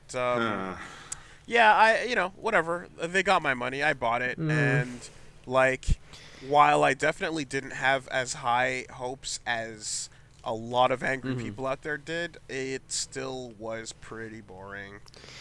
Do you feel cheated? Outright cheated? No, I just Your money was stolen? feel it's another example of I bought something, I thought it would be more interesting, and then it didn't hold my interest. The same thing happened for me with a lot of other games. It happened for me with Destiny, And that's a better game, but it still was just boring to me.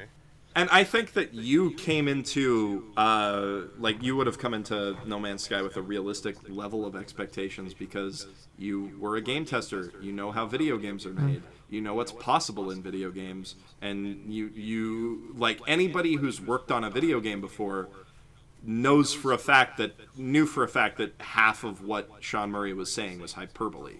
Because it's impossible. As soon as the words procedurally generated planets came out of his mouth, it seemed pretty clear that no one should get their expectations too high, because there's no way these guys were going to put in that much diversity of assets to populate each of the planets. It's just, I guess I didn't pick it up because I just am not an open world guy, because usually open worlds are just pretty... They're big, yeah, but sometimes I feel like the developers have trouble making them lively. But he did get the benefit in all aspects. He did get the benefit of the doubt because unlike say like Peter Molyneux, he was a new name and we didn't really know too much. You kind of people want to believe exactly. They always want to root for the new guy. At the same time, the underdog. Having made video games, you knew that there was a limit to how much content there could be. Oh yeah, for sure. There's and some stuff is just like, you say this, but your company doesn't have that many employees. Like, it doesn't add up, Mm-hmm. Right. But anyway, But of course, there's the other context of just, to someone savvy like yourself, that's one thing. But to kind of make promises like that to people at large, to have a campaign based on unrealistic expectations. At what point does it cross over into, maybe legal territory or just, obviously not worthy of trust if they can't deliver the promises they're making. The biggest mistake wasn't even that all those things were promised. I'd say the biggest mistake started before that when Sony decided to push it as hard as they did. I feel like if this was just an indie game that came out with no expectations, people would have been impressed by it. Totally. But the build up to something that sounded like it was AAA but was not AAA was where that failed. I was gonna say, Jeff, if you have a PSVR, consider Rez. Yes, I saw you tweeting about Rez and how it has become your favorite video game of all time. But yeah, I am planning on buying that when I have a bit more money. I played the original Rez. I played the hell out of the original Rez. Nice. Original Rez was dope. Then you know what you're in for. I played the demo and I was like, I see exactly how this is the greatest thing that has ever been made. And I need to play more of that. Right now, my stack of PSVR stuff is like, I got VR Worlds, I got Battlezone because I've heard Battlezone is pretty tight. I got Rigs for the same reason. I got Arkham VR. And I'm planning to pick up Time Machine VR just because that was the first VR thing I ever played was Time Machine VR back when I was doing the game journalism beat. If you guys don't know, that's Vander Caballero who created Papa and Yo, that weird puzzle platformer game about being the son of an abusive father. Okay. Oh, okay. That sounds really Sounds delightful. It was a really cool indie game that sort of it was one of the ones that Sony put out as part of their pitch to have like a more emotional and artistic indie game scene than what was going on with Microsoft. Like the same push that gave us stuff like The Unfinished Swan and Journey and Flower and stuff like that. And Time Machine is a completely different direction to that. Time Machine is basically, it turns your VR machine into the magic school bus, and you're going back in time looking at dinosaurs real close. And that's the game, is you have to get real close to dinosaurs and scan them for information, and the dinosaurs try to eat you, so you have to hide from the dinosaurs, and then like balance out getting close to them and staying away. Okay. It's cool. It's being on the magic school bus, and I really enjoy it. And it's legit educational, in a good way. So that's one of the other VR things I've got on my plate. But Rez is definitely something that I plan to pick up and spend a lot of time getting absorbed in. Yeah. I wonder if the trance vibrator is compatible with the PSVR version. I don't believe it is, but your controller will vibrate, so you should have your needs covered. More or less, yeah. And if you enjoy that, then you might also enjoy a Super Hypercube and Thumper, two other like rhythm puzzle type games that are really good for VR. So anyway, go ahead. The last thing that the two last things that I'm looking forward to are, getting on VR is our Psychonauts: The Rhombus of Ruin, which is just a new Psychonauts game. So I think it's more of a small VR experience. I played it at PAX, and what it is it's a point and click adventure in the Psychonauts universe where you navigate by using clairvoyance, and you point and click by using different psychic powers. Okay, right. So it's got its own story. It's just designed around being like rooted to your chair, and it's not a platformer. But I'm still looking forward to that. And the big thing that I'm looking forward to whenever they finally get it fully implemented is Super Hot VR. Oh God, yes. Super Hot. Yeah, that's a good game. Can't wait for I'd like to play some VR for that. Have dodging bullets and shit. That sounds fucking awesome. But that's the thing. Woolie like Woolie, have you played the Super Hot VR? Like, did you play any of the VR demos at show floors of Super Hot? Yeah, I did actually. I got to try the Oculus build at PAX. Yeah, I played that same build at PAX West a few years ago. It's incredible. You matrix dodge around the bullets. Yeah, it changes every the game is already great, but like it completely makes it feel like way better. It just like the way it was intended. It's super duper good. And like I couldn't quite make it past the shotgun challenge at the end of that demo. But holy shit, that shotgun challenge was cool. Like just the simple act of, okay, we've got a shotgun spread, and normally this would be impossible, but with the ability to duck and weave around these bullets, you can actually make it through this. Yeah, and the fact that like your head turning is not, it serves as the camera, not as actual movement, means that like you can do a lot of crazy bullet dodging and stuff like that. Even though time is stopped, you can like completely like limbo underneath a bullet. You know? Yeah, that was so. Oh God, I miss that experience, and I want that back in Super Hot like now. Hopefully, they can get that working with PSVR, because I know there's occasional limitations with what they can do with visual tracking as opposed to the Vive's magnet tracking.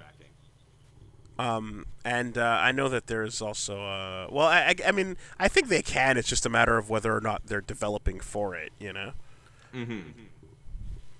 Which any VR developer at this point would kind of be silly to not be developing on all platforms, because you know. I think any VR developer would be silly not to be targeting PSVR specifically, because in terms of how it's positioned, that's the one that has the highest chance of mainstream success. Exactly. It's the cheapest one, and it's on a console that people already own. And it's sort of the least amount of setup required. I mean, like not only is it a console that people already own, but like a PS4 Pro plus PSVR still costs less than just buying an Oculus Rift. Is it actually cheaper with the console? Like it's almost like the Oculus Rift's like $800, right? $800, yeah. And that translates to like $1,100 Canadian. Yeah, although like I guess so, yeah, because the PSVR was 800 Canadian, but that's also getting the Move controllers and the camera and stuff, so. No, it was like 600 Canadian. The VR? Yeah, the VR with everything. Did you I got the core? One, yeah. The core bundle? Yeah, I was looking at the core bundle on Amazon. It was like $650, somewhere around that. Okay. Yeah. And no one has a Vive, sadly, because it's crazy. It's crazy expensive. So the Vive is crazy expensive, and you need to set up a whole room to use it. And like that's what stopped the Kinect. That's less of a concern with the PSVR, because you've already got space in front of your TV, hopefully. And it's the cheapest, and another thing, it's the most comfortable. I've used all three, and comfort levels for me have been pretty much the same, in that they're all not suited for a guy with dreads. So yeah. Oh yeah. You're right. It all falls into the same category there. But Nate, if you want to get your VR waifus going, there's only one way to do it. There's actually a PSVR. That's the one. This is important to me. All right. There's a Hatsune Miku simulator on there where you can go to a Hatsune Miku concert and use the Move controllers to wave things at her. And then have sex with her, I assume, is what happens afterward. Yeah. Is that correct? Okay. You can go watch me play Summer Lesson as I drop to the floor and try to crawl underneath the model. Yeah. How'd that work out? I got some good angles.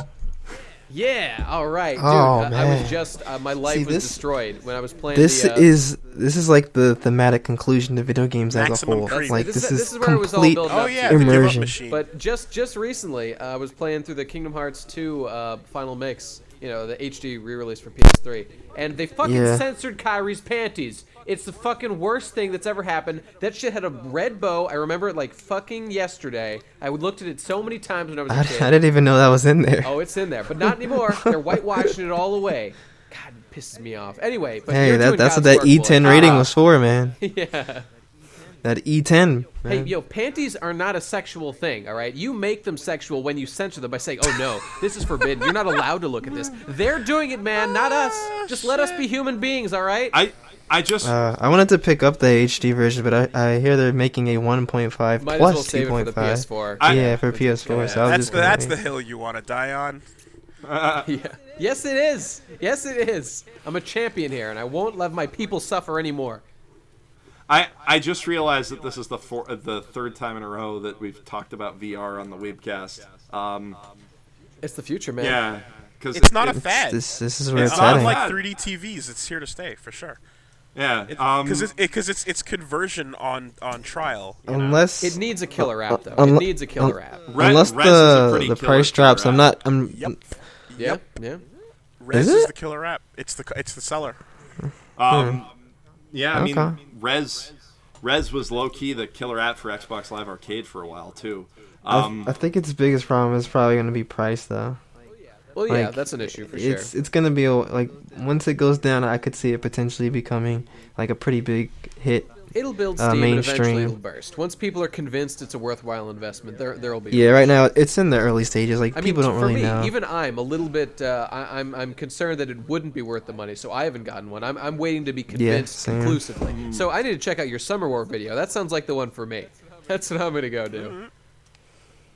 I mean, Summer Lesson. Summer War. Different anime. Different Oh, right. Yeah. Summer War VR would be pretty cool too. By the way, total tangent here, but we you guys were talking about David Cage a while back, and I was just I've played a bunch of his games. I was just curious about him. I googled just David Cage. Third result is the David Cage entry in the Best Friends wiki. Third result, his Wikipedia, his IMDb. And then the fucking your wiki. Is this guy a big meme with you guys? That must be. He's beyond a meme at this point. He has become the super villain antithesis of the channel. Yeah, That's great. He goes against everything you stand the for. first time we played one of his games, he was at meme status. We're now on we're now on his last game so far before the new one comes out. And he's straight up the Lex Luthor to our Superman. Like he's fantastic. Yeah, like he has basically undercut he Obito style has totally undercut the Akatsuki that is the Ustabayaz and become your new nemesis. Incredible. He's a legend, all right. All right. Well, we're playing Omicron. Ever since I played, what was it, Indigo Prophecy, all those years ago. They're playing the original right now. Strange journey. They're playing the original. Oh yeah, Omicron. Exactly, and like we're getting into actual screaming matches on video. Poor Dave. Oh God! I mean, like the thing is, he just wanted to make a fun video game for everybody. You know. The thing is, he didn't realize he was creating a monster. No, he didn't want to make a fun video game. He wanted to make an emotional experience. That's true. All right, that's true. With more polygons, you can have more emotions. All right. As somebody who has reviewed video games and had to review Indigo Prophecy HD when that came out. Oh man, that game is bad, and that game doesn't hold up to what I thought it was, which was bad. You know, dude, he's right about the polygons thing, which is why everyone fucking loves Lightning, and nobody gives a shit about Cloud. He's got less polygons. Yep. He's less of a character. Nobody fucking cares. It's all about Lightning, you know? Yeah. This is the future. But, like, David Cage games are the most suffering-inducing things I've Didn't he make? Yo, didn't that he make, like, Aztec Fahrenheit duel in the and- sky at the end of Indigo Prophecy was That pretty wasn't dope. Just that wasn't the you know, end of Indigo pretty sick. Prophecy. That was right before the rush Is he the guy? third act. Is that who the guy made a Heavy Rain Yeah. too? Yes, Right. and I like how you said Aztec duel in the sky as opposed to alien duel in the sky or AI duel in the sky or Yeah. cult duel in the sky or angel duel in the sky. Because there's a few of those. Satanism, orange no. group, purple group. There's at least 4 or 5 others I forgot off that list. But yeah, sure. David, get your Duel shit in the together. sky. Right. The Zombie duel in the sky. Yep. the oh god, He really relies on that crutch a lot in his the writing. rooftop fight in Indigo Prophecy. Like, see, Yeah. before QTEs, man, every day. before I went back to play Indigo Prophecy, for the review, that was my favorite of David Cage's games on the grounds that it at least was a somewhat self-aware stupid as opposed to Heavy Rain, which has the most rage-inducing plot twist in the history of any video game. The Origami Killer.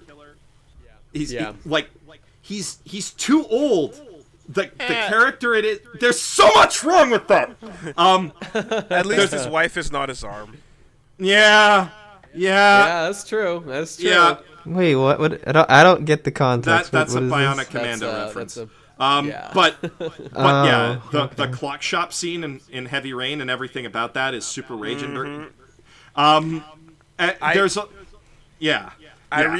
I just tweeted out an article someone found, or rather an excerpt from an article someone found, which has the following in it. David Cage particularly liked the early moment in Omicron when the player occupying the body of the policeman beds his wife. The idea of being in the body of a guy and making love to his wife when she believes that you're her husband, even though you're not, was a very strange position to be in. That's exactly the kind of thing I try to explore in all my games today. How can we put you in the shoes of someone else? So what we have learned from this this is a major quote. plot point in the. Sorry, So what go we ahead, have go learned ahead. from this quote is that what David Cage is really trying to deliver in every game, from Indigo Prophecy to Beyond Two Souls, what he's been striving to accomplish is ghost cucking. The ultimate NTR experience. But by the way, this is a major plot point in the Sonichu comic when Chris Chan goes into the future, meets his future wife, and has sex with her, thus ridding himself of his cursed virginity. I'm just saying, I'm seeing a lot of parallels between these two creators. I would say that David Cage is aspiring. They're about on the same He's level. aspiring About to on be the as same good a level. writer as Chris Chan. Just who's giving this guy money? Who's funding this Sony. operation? Where's it coming Sony. from?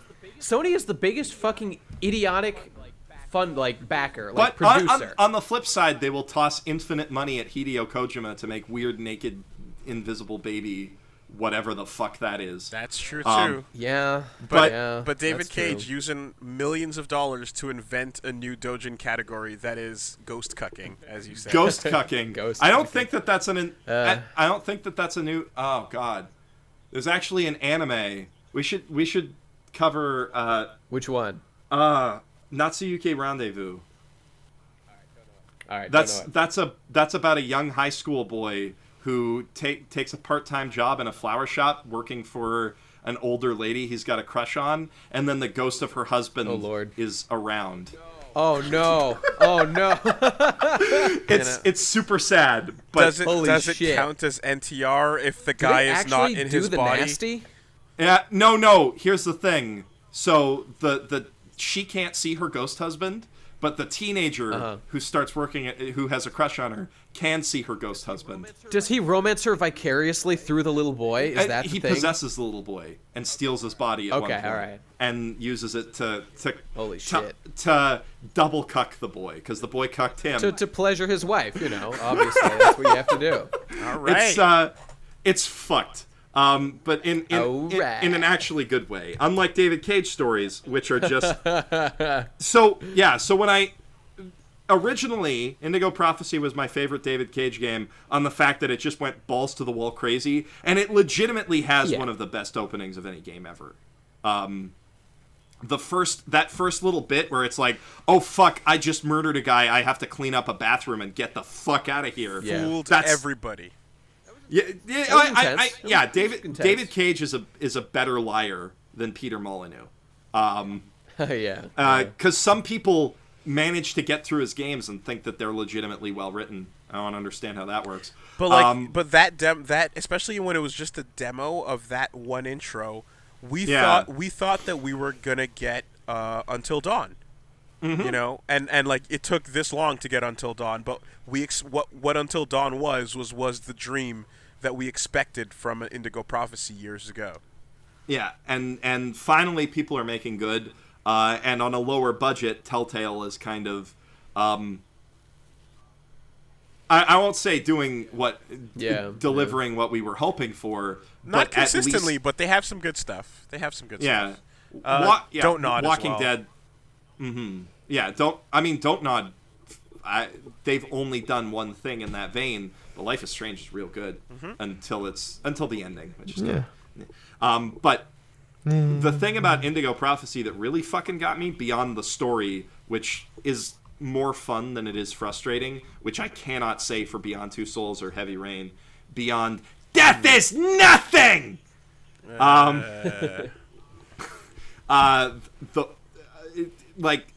Indigo Prophecy is at least fun, but then the QuickTime events are the most not fun thing in any game.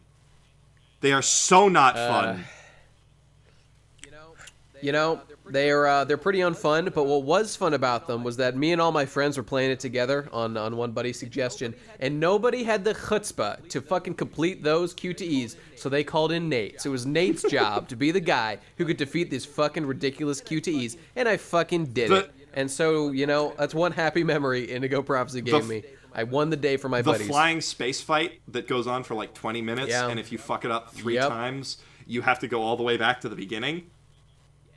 It's pretty fucking crazy. Awful and as like rage-inducing as they are, I would fucking cry. I would do unspeakable things to get them instead of having to fight in Omicron with the worst first-person shooting controls ever, with the worst fighting game controls ever, with the worst just regular adventuring and pointing-clicking controls ever, conversation systems that are so broken you wouldn't believe it. Like, I would kill for QTEs in Omicron.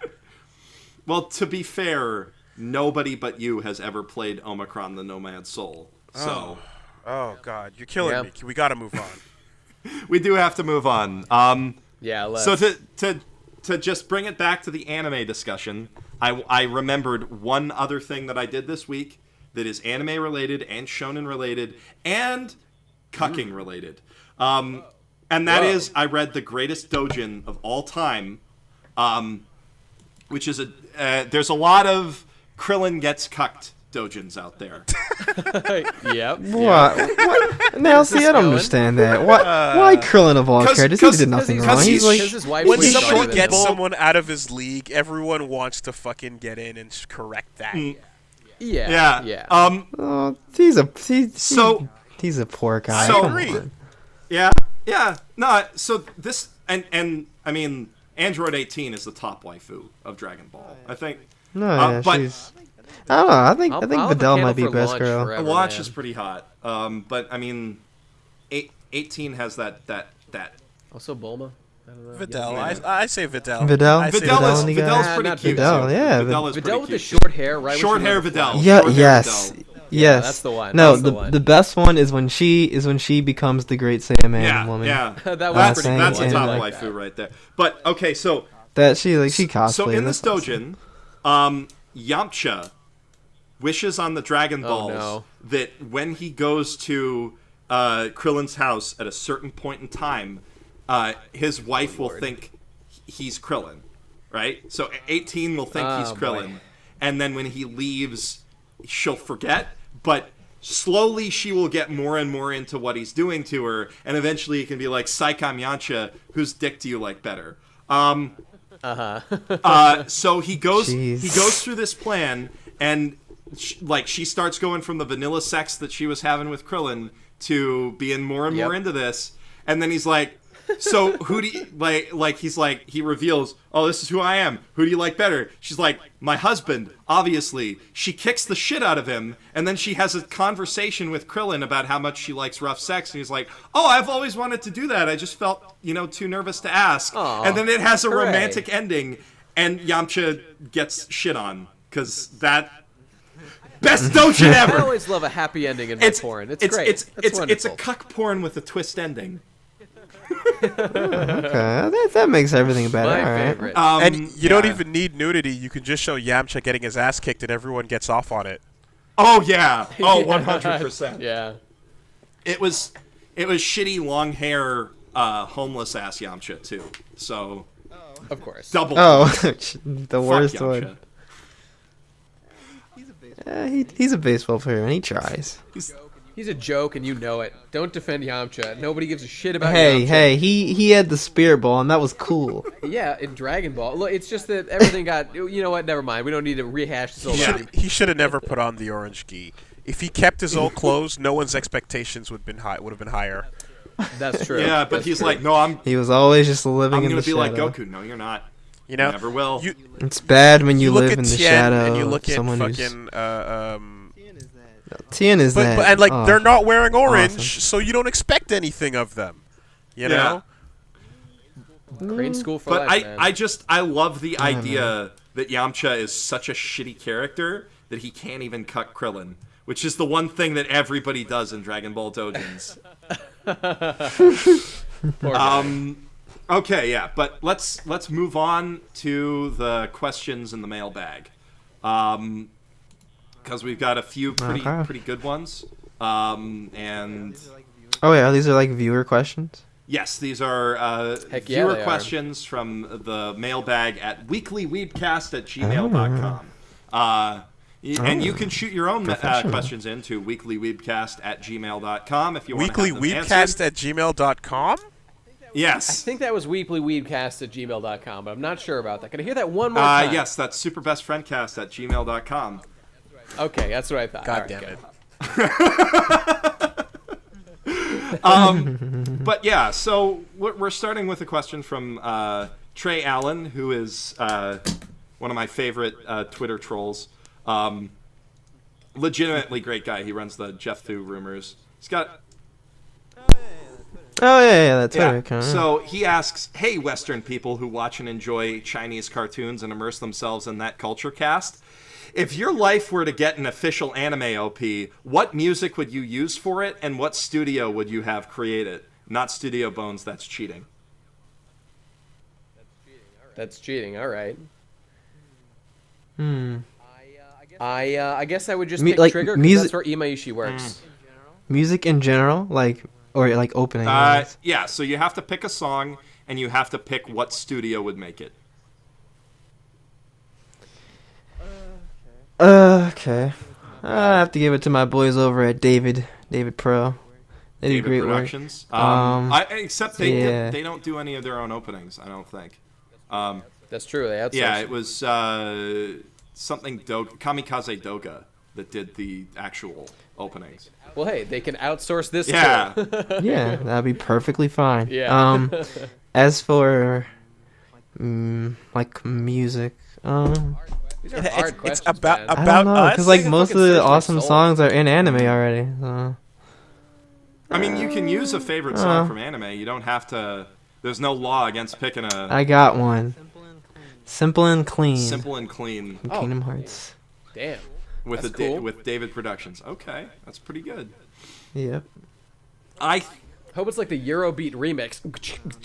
No, goodness, No? please. okay. I want that nice, soft, smooth Okay, melody, I man. think that my song would be "I Want It All" by Queen. Ah, How apropos. Okay. Yeah, like something grandiose with that, and it would probably be I think I'd go with Sunrise. oh, Cool. I think I'd go with Sunrise because they Fits your new Gundam yeah. love. Well, I think that they make pretty consistently strong, well animated OPs. And if I can't go with Bones, I mean obviously I'd go with Bones. But Sunrise has done some good stuff. and Sunrise. Well, according to your top 10 best anime OVs of all time, the best one ever created was done by Sunrise. Yes, exactly. Yeah. So I think that that's what I'd go with. But definitely it would have to be a Queen song because they're my favorite band. And I Want It All. Maybe Don't Stop Me Now. Another one bites the dust. Nah, it's not. Or One Vision. Yeah. Okay.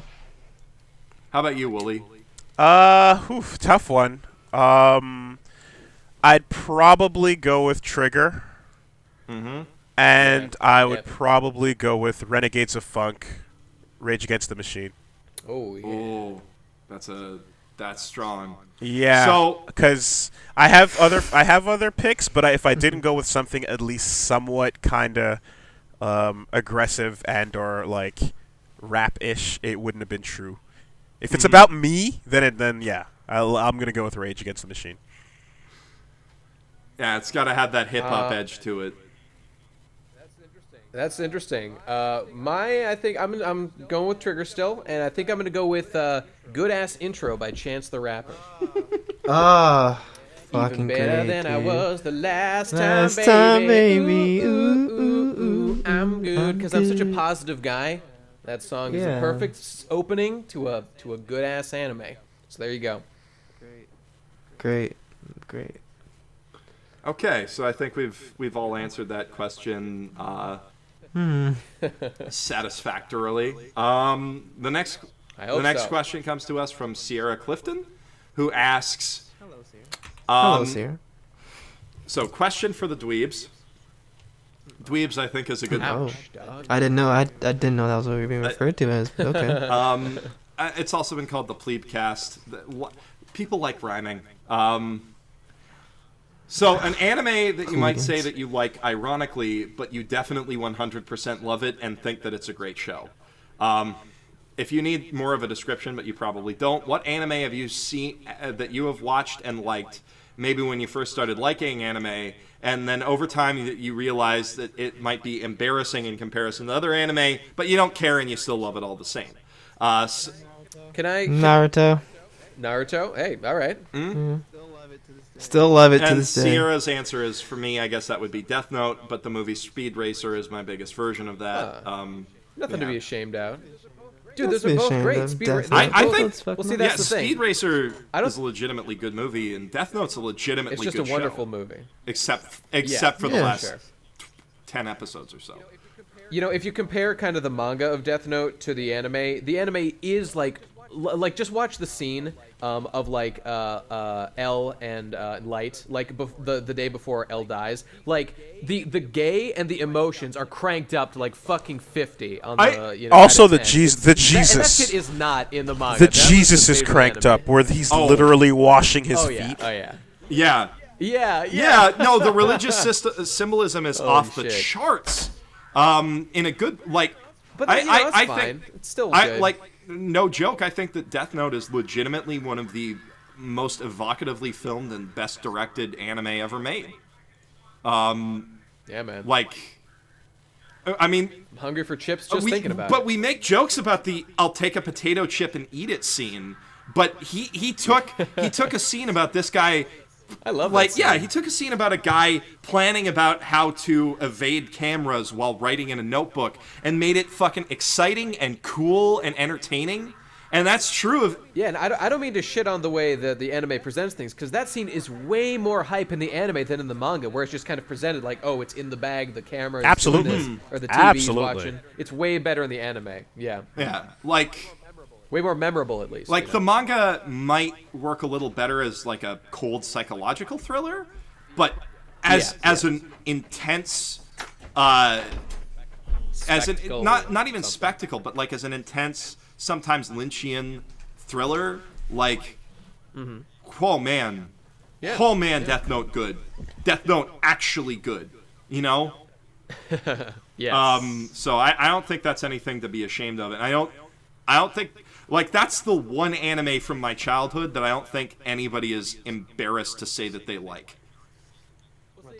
Well, see, Death Note? like that was something else I wanted to say just about this question in general. I don't think that if you honestly see value in something, that there's nothing to be ashamed of in liking it, which is why my pick is fucking Bible Black. I am not ashamed at all that Bible Black is one of my fucking favorite anime, and I will defend it to my fucking grave because it's legitimately great. And there's nothing to be embarrassed about human sexuality, people. So open up your closed-ass minds. This is the second podcast for everybody who hasn't. I know. I'm a champion of Bible Black. But the thing is, what happened with like me and Naruto was that when I was like younger, I really enjoyed it. But it was like one of those things where like as you got older, and people are like starting to kind of like shit on it, and everyone was talking about how it was just kind of dumb and it was just one of those other popular shonens, and I kind of fell out of it. But like as I got older, and I realized, what, who cares about what everyone else says? Just I'm gonna enjoy You know what? it. I had an answer, but Nate convinced me. Fuck it, Elfin lied. Elfin Lead. Oh God, shit. no! Why would you pick that one? That's the worst. No, You should be ashamed of liking that one. That's the one you can't like. No, it's not good, dude. It's just not good. Anyway, for realsies, so show that you watched when you were young that you were embarrassed by now, but you liked at the time, and you've come to terms with it. I guess so, yeah. Or show that you think is legitimately good, even though that a lot of people would say is a guilty pleasure. I think I kind of have two that come to mind, and some for different reasons. King of Bandits, Jing. Fuck yes! Hey, oh my alone. god! You're not alone there. King of Bandits Jing is one of my favorite anime ever. I can feel in my bones that it does not hold up. I can feel in my bones that it's probably really cringy to go back and watch it now, but I kind of don't care. I still love it. Let's do a King of Bandit Jing cast at some point in the future. Jing is one of my favorite anime from my childhood. Period.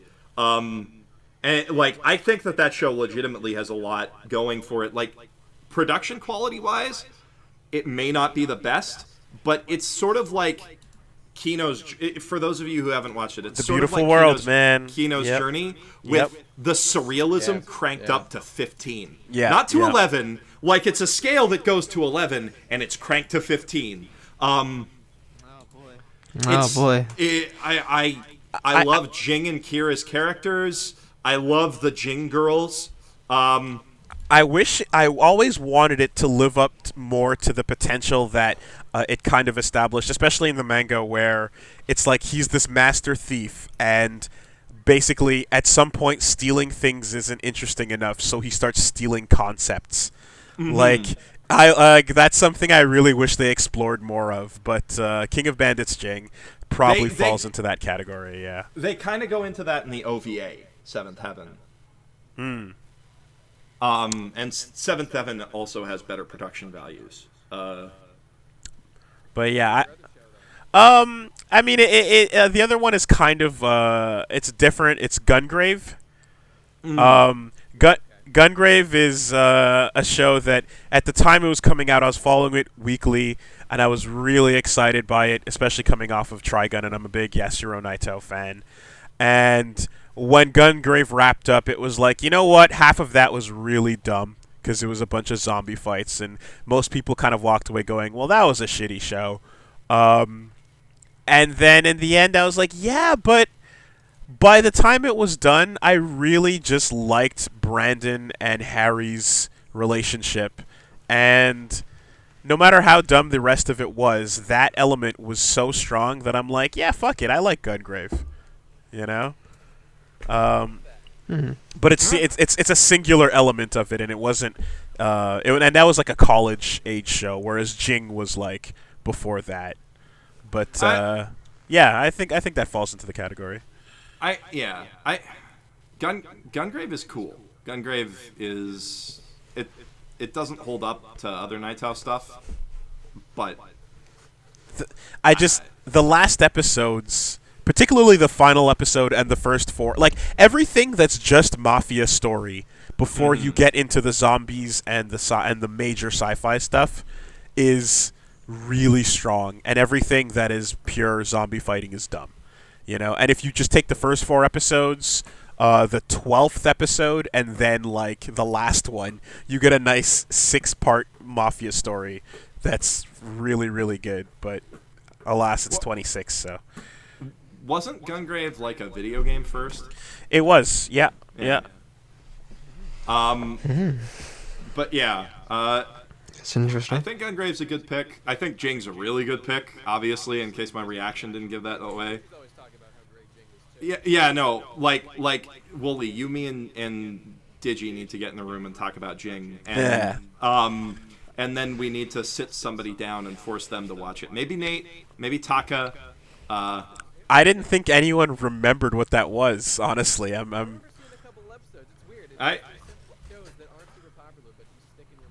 I have Jing on my shelf. It's one of the first anime DVDs I ever bought.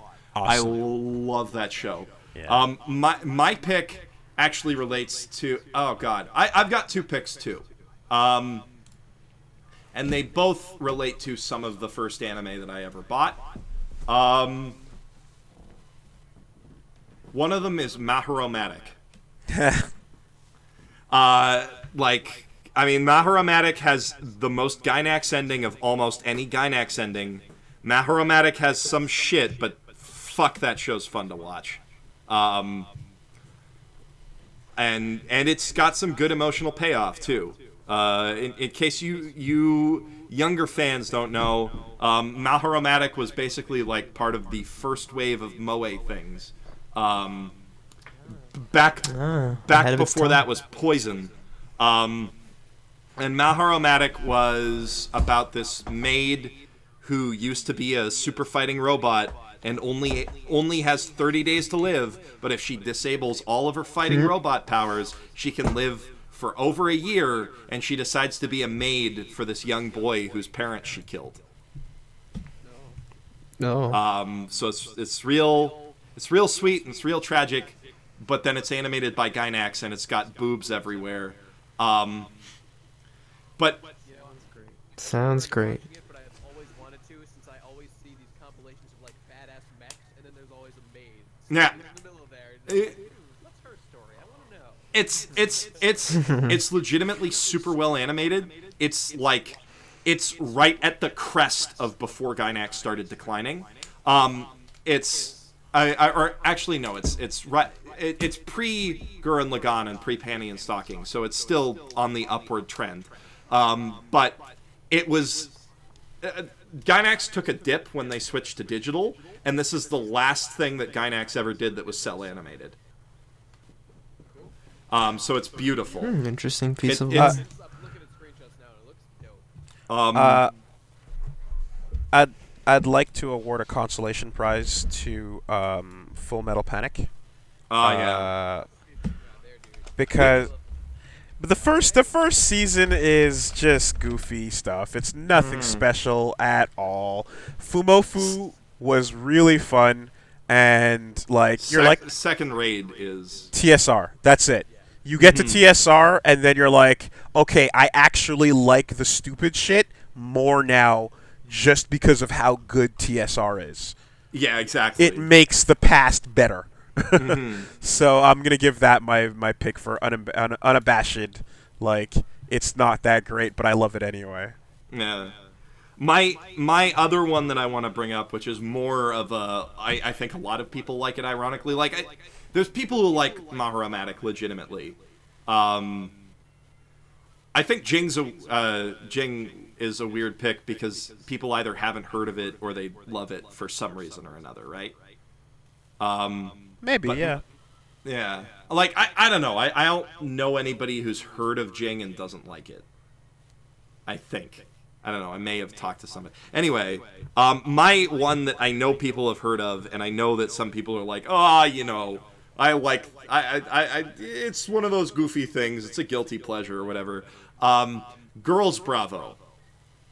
I fucking love Girls Bravo.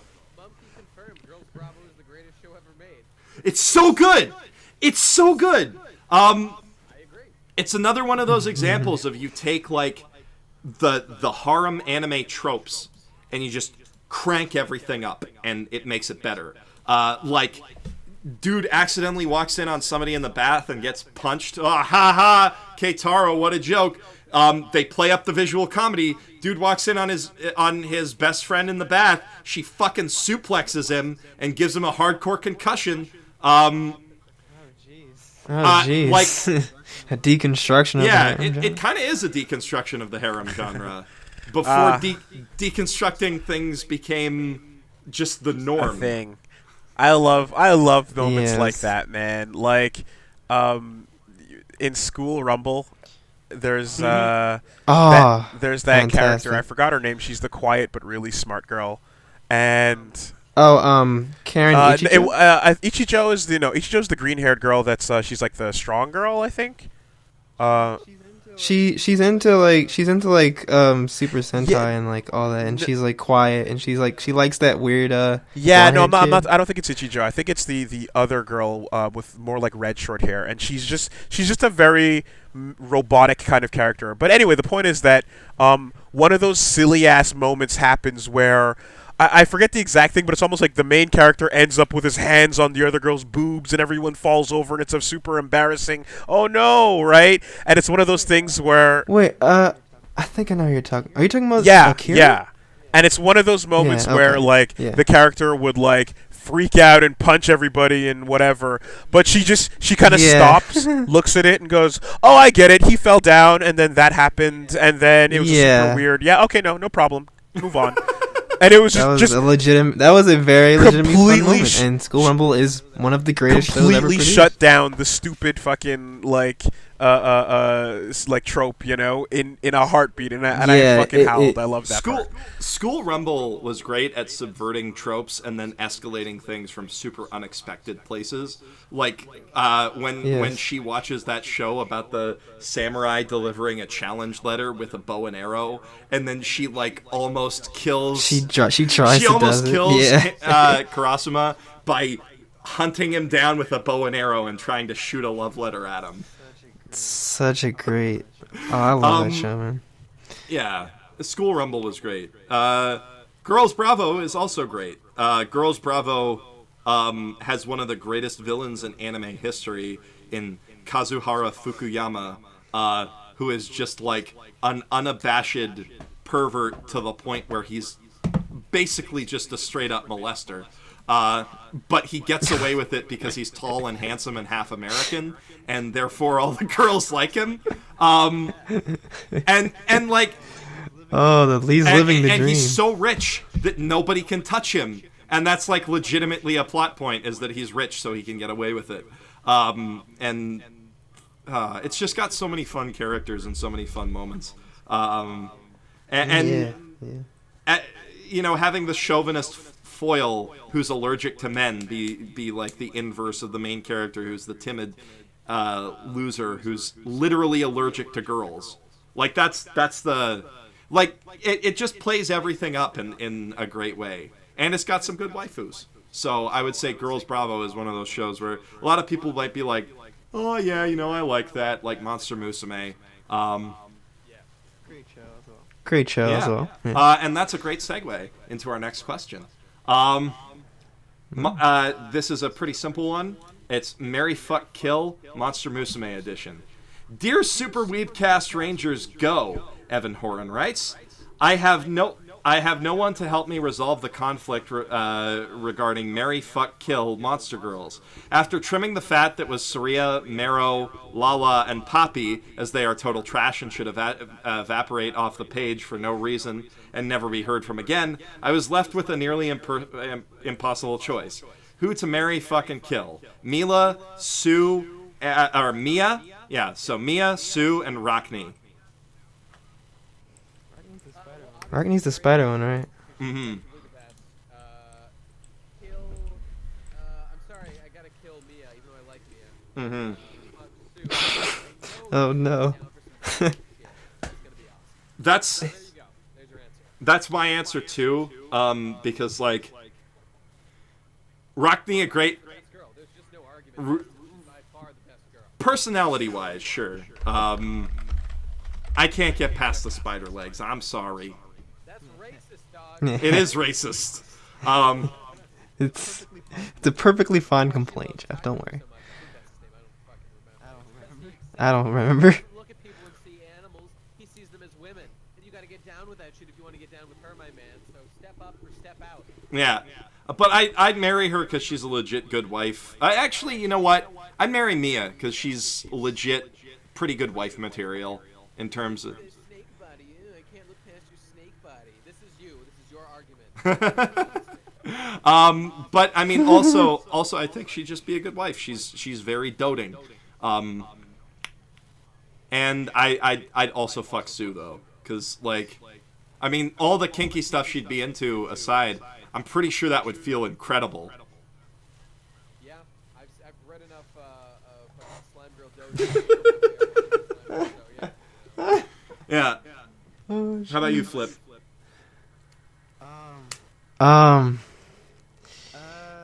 I think I'd marry the maybe the Cyclops No, one. you're not allowed. Cyclops You're not girl. allowed the Cyclops. That's a good choice. Monaco's a good pick. Monaco is a good pick, Yeah. but this is the main girls. Oh, only the main one. Oh, damn. Mermaid one, Mero. He's pretty apparently cool. she's out of the running because Evan says she's trash. See, now he. See, But I agree. What? Mero's pretty good. Mero's shit. She's objective. She's boring as fuck. There's nothing cool about what do you mean? She's awesome. Her. She's got like pink hair. That's really cool. Wow, pink No. hair. Yeah. Somebody call the president. We got pink hair over here. This is the story of the century. She's got a great motivation that she doesn't want a relationship. She just wants to be the mistress. Yeah, that's like so She just- different. That's like so cool and unique. Even more tacked on than Lala. Lala is a better character than fucking Mero. Mero's boring, and I don't care about her. She doesn't really love Kakeru or whatever. She's a total accessory to the story. Lala's better, and that's not saying much. Lala isn't very good to begin with. I think Pop. I don't remember which one Poppy's Lala the top was. girl. Yeah. Oh, no one Poppy's cares the top about her. girl, I think. Poppy does have a type, but I don't know. I feel wrong with Poppy. Um, I don't know. Woolie, do you have an answer? I don't know anyone's personalities because I've never watched it, so I can only just go on pictures. Go with Mero, man. I She's cool. guess marry the harpy thing with the blue wings. Mm-hmm. Oh gosh. I don't know if that's a good pick or not. Considering it wasn't one of the three asked about. No, that's fine. And we're What is this guy's? What is it? No, tell me what this guy's obsession I is. have with to- just so- these like four So wait, I specific have to characters. choose between which ones? Because I was gonna, because I the Lamia. Yeah. of those three, I guess Spider's the best, and I don't care about the other two. Okay. But yeah, don't you were wanna be you were wrapped gonna up in pick you were gonna pick silken Bird Girl and who web. the fuck? Probably Spider Girl, and then like kill the Cyclops. Oh goodness. Uh, Wait, not her. What? Why? She's. Come on now. She's like so adorable. Yeah. The way that she's embarrassed of her eyes, so she wears big hats and nobody looks. Mm-hmm. Yeah. Appreciates it, she'll smile at you and show off her giant, glorious eye that's like a diamond shining out of the that's the shit right Yeah. All Yeah. I have is the book covers, man. Okay, all right. And on the flip side of that question, Andrew Reese asks, "Dear Weekling Plebecast, any of y'all fuckers know any good shoujo shit, especially with great art? I feel like there's a lot of good stuff out there, but nobody ever talks about it. I'm specifically looking for something with the style associated with shoujo, where, for example, characters have actual goddamn lips instead of lines that sometimes turn into ovals." I was gonna say Kare Kano. I was super. Wait, line. Wait, what is this? What is this thing about? What is this thing about lines turning into Yeah. lips? Oh, so they want them to actually like see their lips. Art in this style thing? aside, Kareshi Kanojo is totally a good suggestion. I don't know. I don't know if it counts. Has lips. I guess it counts. I was gonna say Revolutionary Girl Utano. That's good. I think that. I'm pretty sure they have lips in there. I was gonna say there was a new anime this season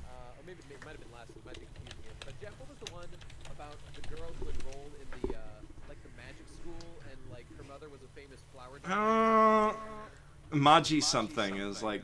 Yeah, it's like Magi something. Yeah. That show was pretty decent and definitely had a shonen look to it. I was interested in watching more. I just, I don't care about anything, so I didn't. But that one was pretty decent. Escaflowne is basically a shoujo. Yeah. It's one of my favorites of all time. Escaflowne, A Girl in Gaia. Yeah. Yoko Kanno on that shit. The soundtrack, dog. The soundtrack. Oh. The one and only. And people do have lips in Escaflowne, so that's big noses too. The movie's beautiful. I guess I'm gonna have to. Ooh, I've got a few because I like me some shoujo quite a lot. Oh, there we go. I guess I would say if you want mad lips on everybody, Ore Monogatari. I love Ore Monogatari is just great. Ore Monogatari. I like the beginning of it, but like after the whole appeal of like, oh wow, they actually get together and start a relationship. Like after that point, it's just it's I guess it's kind of nice and sweet, but it kind of got kind of samey. Yeah. Or Monogatari. Probably if they're into that. It's cute and it's fun and they don't cock tease you with stuff like in the other thing that I want to recommend, but with the caveat that it keeps going and it gets less good, which is Kimi ni Todoke, which beautiful show, really cute and really great relationships and really great characters, but like many shoujo mangas, goes fucking nowhere forever, because the shoujo equivalent of the fight going on forever is, I had a misunderstanding, so I'm not going to tell him I like him for another week. Oh, the lovely problem that we summarize on the Friendcast as just talk. Yeah! Just fucking talk and solve the whole plot right here. Let me throw out another one that I liked as a young boy, but absolutely suffers from this issue. Fruits Basket. Uh-huh. My old school shoujo boys. Yeah. This one. Yeah. That's a just fucking but that's why I love that's why I love Ore Monogatari, because Ore Monogatari is the shoujo manga where they just fucking talk. Yeah, that's the one with the big square jaw guy, right? Yeah, it's the big square jawed guy. He saves a girl from a train molester, and then This dude's got lips. he's got mad lips. Yeah. But then, I mean, would it be cheating to recommend a Josei thing? Because Josei also has lips. And It's not shoujo. Yeah. Does Kids on the Slope count? Oh yeah, Kids on the Slope mad counts. That's a great show. But what I was gonna pick was Showa Genroku Rakugo Shinju, which I cannot talk about enough. That show is great. Everybody needs to watch it. Ain't nobody watched enough of Showa Genroku Rakugo Shinju yet. I need to do a. Fallen out of the current season, and I just wonder. I wonder if that show will ever be relevant again.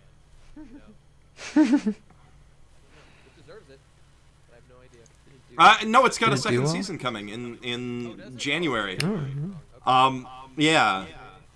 I mean, I'm Interesting. probably like I think what I'm gonna do instead of a season recap for winter and for fall and summer, because I'm so behind on stuff, is I'm just gonna do my top 10 favorite anime of the year, and man, Showa Genroku Rakugo Shinju is probably right behind Mob Psycho 100 on that list.